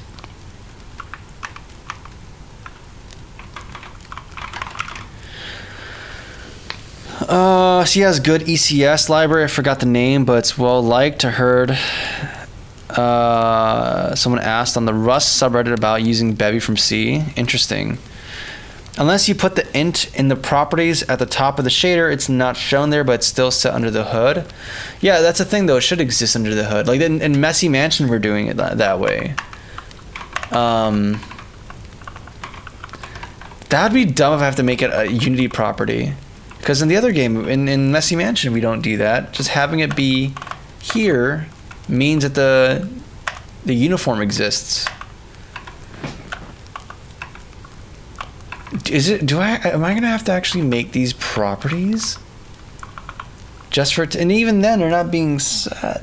You should be able to set them directly from the instance.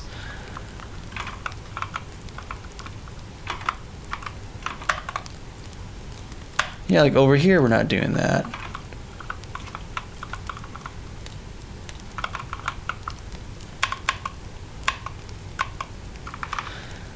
So in here, let's follow the logic.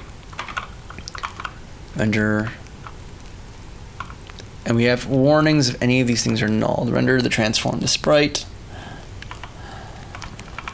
And then we make a new anime material. We pass in the render dot material, so we access the material directly from there. And then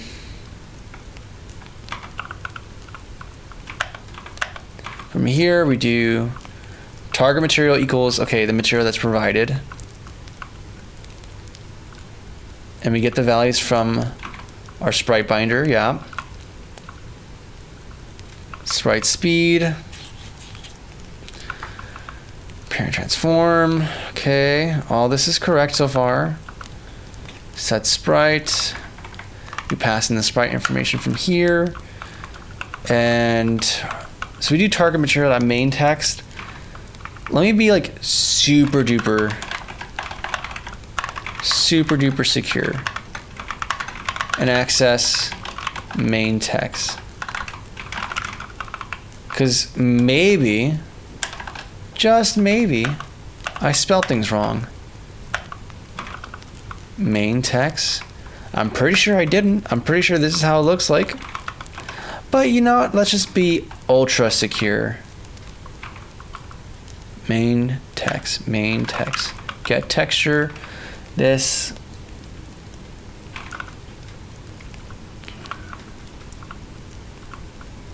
In fact, you know what? It doesn't even matter.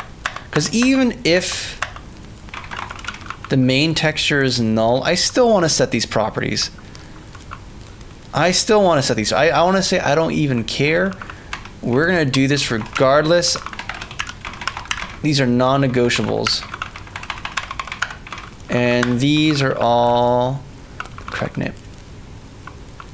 Did I change the names of these at all? X cell count. If I go here, I didn't do any cheeky renaming. Capital X cell count.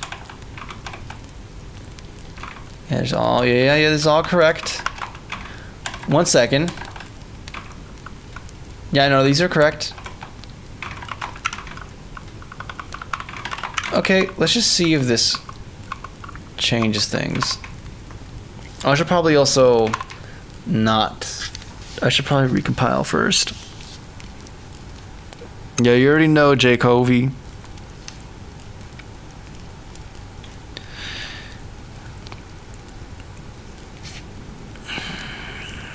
For int properties which are actually float, set integer is the newer one for integer properties, yeah.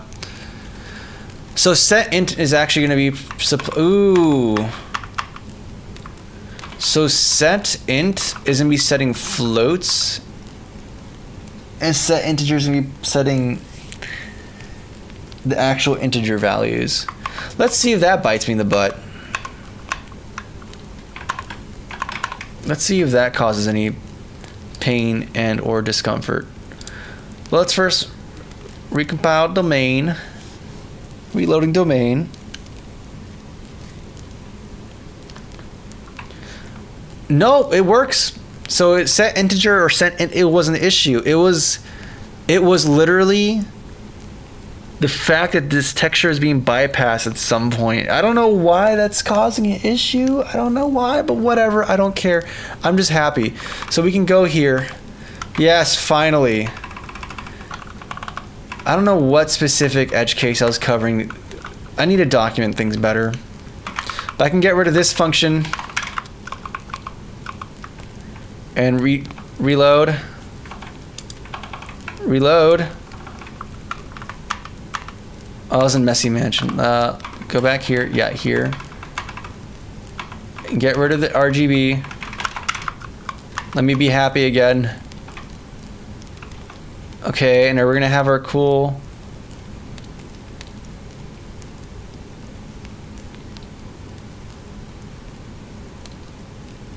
You can't be doing this to me. We have the normals. The normals are correct now. You can't get away with it.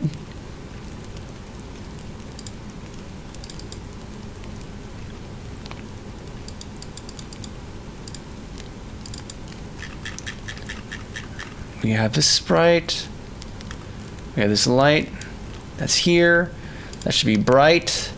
Blindingly bright. With a big intensity value. And yet, what do we see? Nothing. Okay, let's see one thing. Let me enable some of these.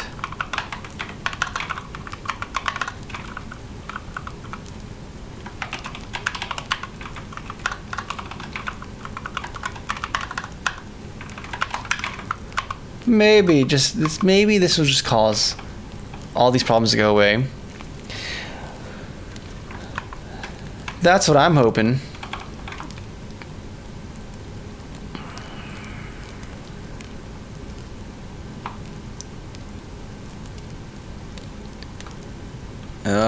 But I'm not quite seeing that effect happen.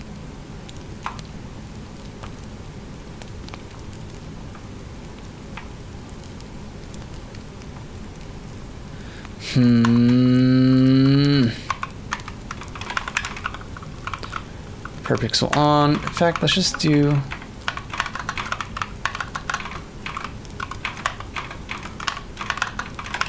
Bring these toggles back in.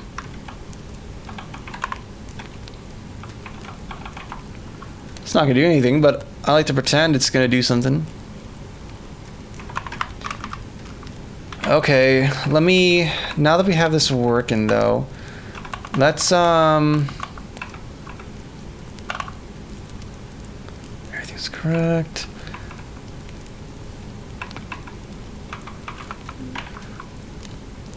Let me do things.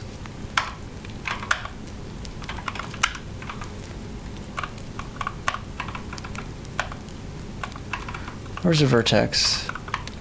Per pixel lighting, vertex. Yeah, that's exactly what you want.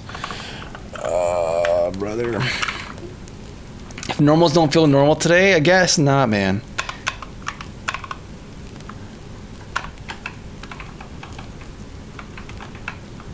I guess normals are just making me feel unnormal. Subnormal. Anti-normal, if you will. Wait a second.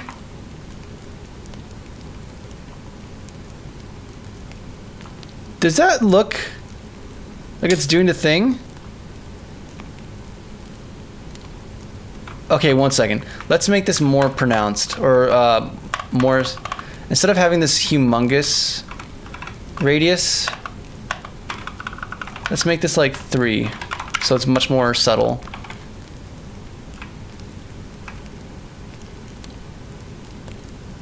You saw that, right? Like, only the top.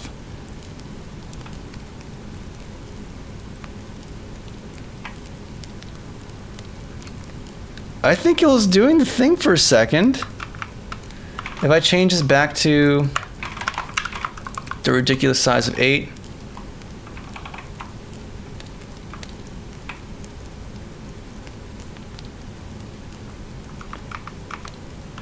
Okay, you know what, maybe if we had sprite changing, I think, oh, you know what? We can't make changes to the shader on runtime because then the shader values are set to 0 and you have to actually force the sprite change to happen so the values can be re-added to those uniform properties. But yeah, you see, it's happening. Woo! That's what I'm talking about. Let's freaking go. This actually looks pretty good now, right? You see this? The character actually looks lit. As if like there's a sunlight hitting her from above.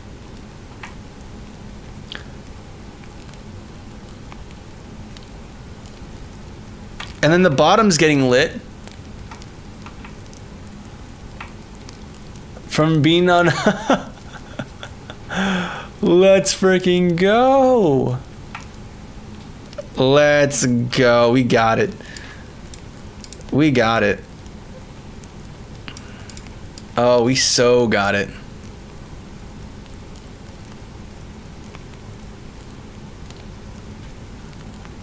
Oh, brother. That was a whole thing.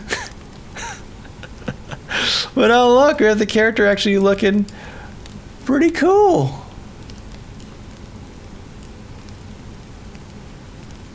And we can start working on the animation and the character stuff.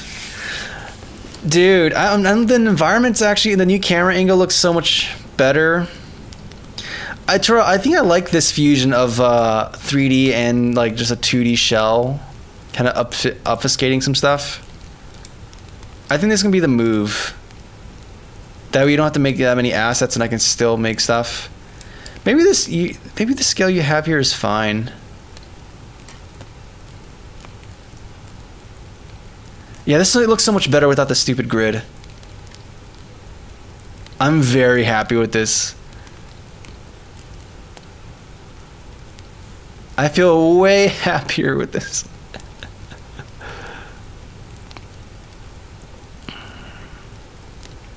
As well, independent light sources, environment light sources.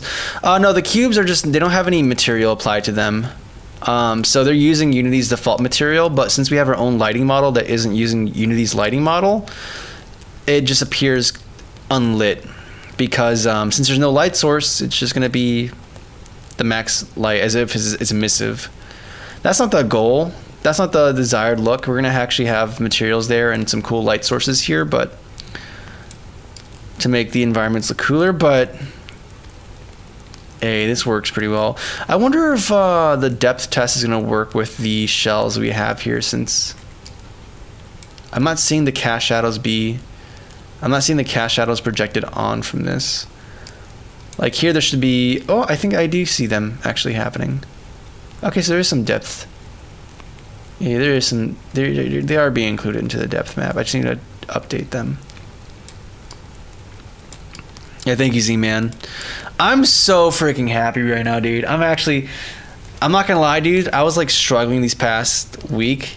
Like, okay, this game doesn't feel right. It doesn't look good. It's just not. It's not what I was looking for. I couldn't figure it out. But now this is actually looking. This is looking good. This is looking good. The camera angle, the presentation. I think this. No stupid grid in the way. This just is just operating. And now we just have to do the character independent animations and all that kind of stuff. I took some days off from work. So I think Monday and Tuesday, I'm gonna treat it like an actual office day job thing, where instead of my normal job, I'm actually clocking in here. I'm actually clocking in here to get some work done, dude. That's gonna be fun. They use Unity plus ECS cache locality optimizations for network simulations, and they have beaten specific frontier apps like Omnet and NS3. Interesting.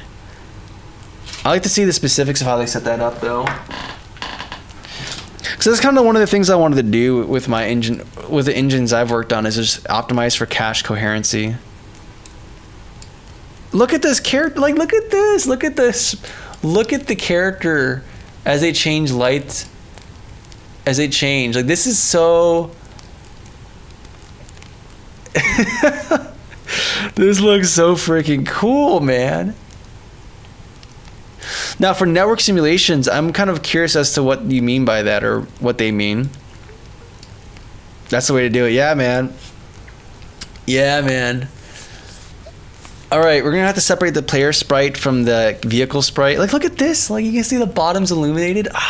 This is everything I wanted from my lighting model. And then, like, the cool thing is the cache shadows are gonna be baked into the environment, so that they're not calculated on runtime. It's just calculated once in editor, and then it's set and done. And then, I mean, it looks like trash right now, but you get the idea.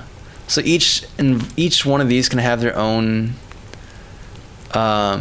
cache shadow map baked into it, and then just load it in, and it's good to go. I'm so excited, man. Especially, like, when you have, like, light sources down here illuminating some of the areas that are, like, shelled off. It's gonna look so freaking cool. All right, trying to make some UI and enemies. I'm probably not gonna do that tonight. It's already 3 a.m., but I'm actually so freaking happy right now, dude. I'm so freaking happy. Let's go to, yeah. Let's commit all these changes.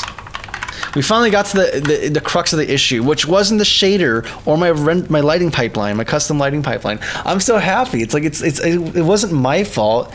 I mean, it was my fault, but it was like, not the big complex thing. The big complex thing is actually good. It was just this simple little component that I added on there. Fixed lighting and new fixed lighting, level shader, and joystick. We got a lot done, actually, weirdly enough, today. We had the joystick added, and fixed lighting, level shader, joystick, and new camera.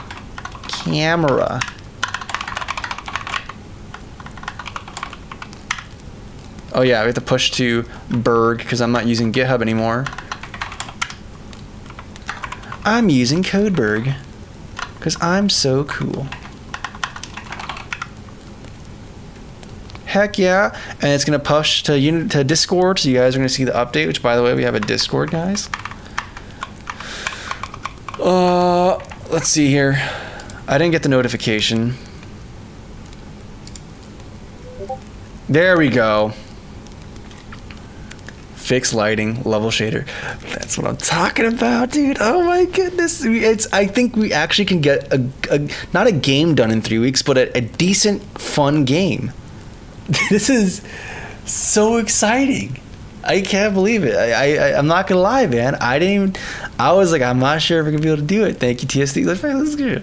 I don't think. I was like, I'm not sure if we're gonna make it, man. I feel a little stressed, but it's happening. It's happening. It's happening. Oh my goodness. Am I a hacker? Sad. I mean, in the classic definition, I guess so. In the more recent idea, no, not really. Oh, I'm so freaking happy, man. You don't even understand it, dude. You don't even understand. It's like I have life again. I was in bed last night. I was like, I can't do it. I was sleeping today, and I was going to bed. I was like, I don't think I can do it, dog. I don't think I got it in me. We got it. Make a chess spot? Nah. No.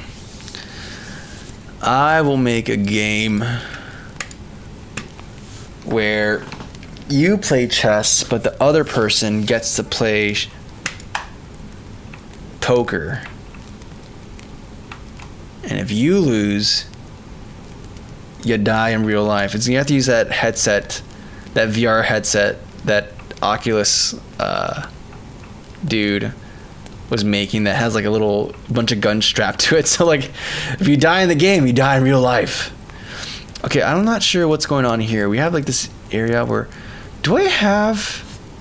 is there something else causing cast shadows to happen? Is that what's going on here? One second. If I get rid of this, okay, this looks normal. The atmosphere was causing the issues here. No, nope. The atmosphere wasn't the problem. Something else is causing some issues. Or my math is wrong. My logic, my maths, my graphs, my formulas are just wrong. In which case, I don't know how to deal with that. That's an emotional blow.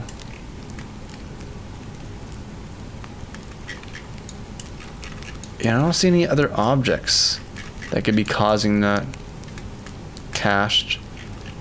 Unless it's like, wait, is it you? Are you the problem? No, that's a vertical thing though. That wouldn't cause that. Where's my light?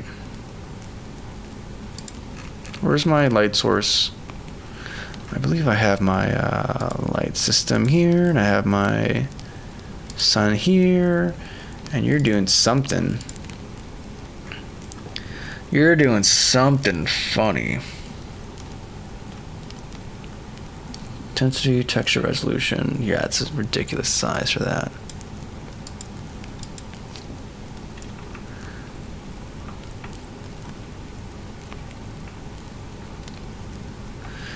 Yeah, I had a vision for this, but I think I might have to change how we do the cast shadows to be more in line with just normal implementations. I don't know. We'll think about this. We'll think about this. I'm not going to worry about that now. I'm just so happy. We have a game. We have a game! I almost want to see if I can play around with the camera, where like as the faster you go, the bigger the FOV, so it feels like you're going faster. But that usually works better in like games where you're behind the character or sharing their same eyesight. But I'm not sure if it's gonna work well in this kind of context. I don't know. We'll see. I want more tamales. I want to get some food now. That sounds good. I meant land simulation, like internet network. Oh. Got you. He makes roast chicken pot. What's going on, dual PTD? Transparency issues? No, it's skill issues on my part. We'll deal with them later. We will deal with said skill issues later. Yeah, we don't need you. Get out. Delete cube. And then we have a bunch of are these light sources? How many light sources do we have? I don't know. We'll deal with this later. I'm just happy, dude. I'm just excited.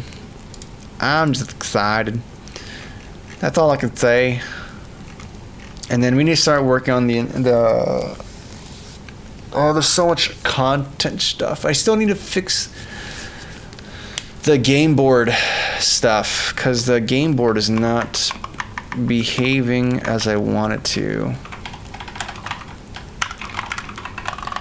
Like, we have this whole model thing, and we have this whole, like, board chunk size and height and length. Wait, what? Wait. Oh, that's the length for the cell. Yeah. Okay, never mind. Yeah, I need to think about this. I need to think this through. Cause things have changed now with the increased radius size. Things have changed quite a bit, and there's significantly more objects spawn within a shorter length of X. So yeah, I need to start doing the recycling thing now, or ASAP, and then we should start making some visuals for this stuff, like the pickups. Yeah, we're gonna do this. We're gonna start doing more presentation stuff and making this game actually feel fun. We also have to do audio. That's gonna be fun. I almost feel like I'm tempted to use FMOD, but I think we're gonna try just doing our own audio, and it should be simple and easy and fine. All right, ladies and gentlemen, it's been about, how long has it been? About 3 hours and 57 minutes. I think we got quite a lot done for this day of work. So I'm gonna just chill. I'll probably do some work on my laptop after stream, but I don't know, we'll see. Anyways, ladies and gentlemen, thank you for your company. I hope you enjoyed today's stream. And if always, if you want to see more stuff like this, you can join the Discord, or if you have questions about game deving or whatnot, just feel free to post there, or if you want to show off your cool stuff, it's all there. And with that, I'll be seeing you guys next time. Until then, God bless and stay cozy. Ta-ta.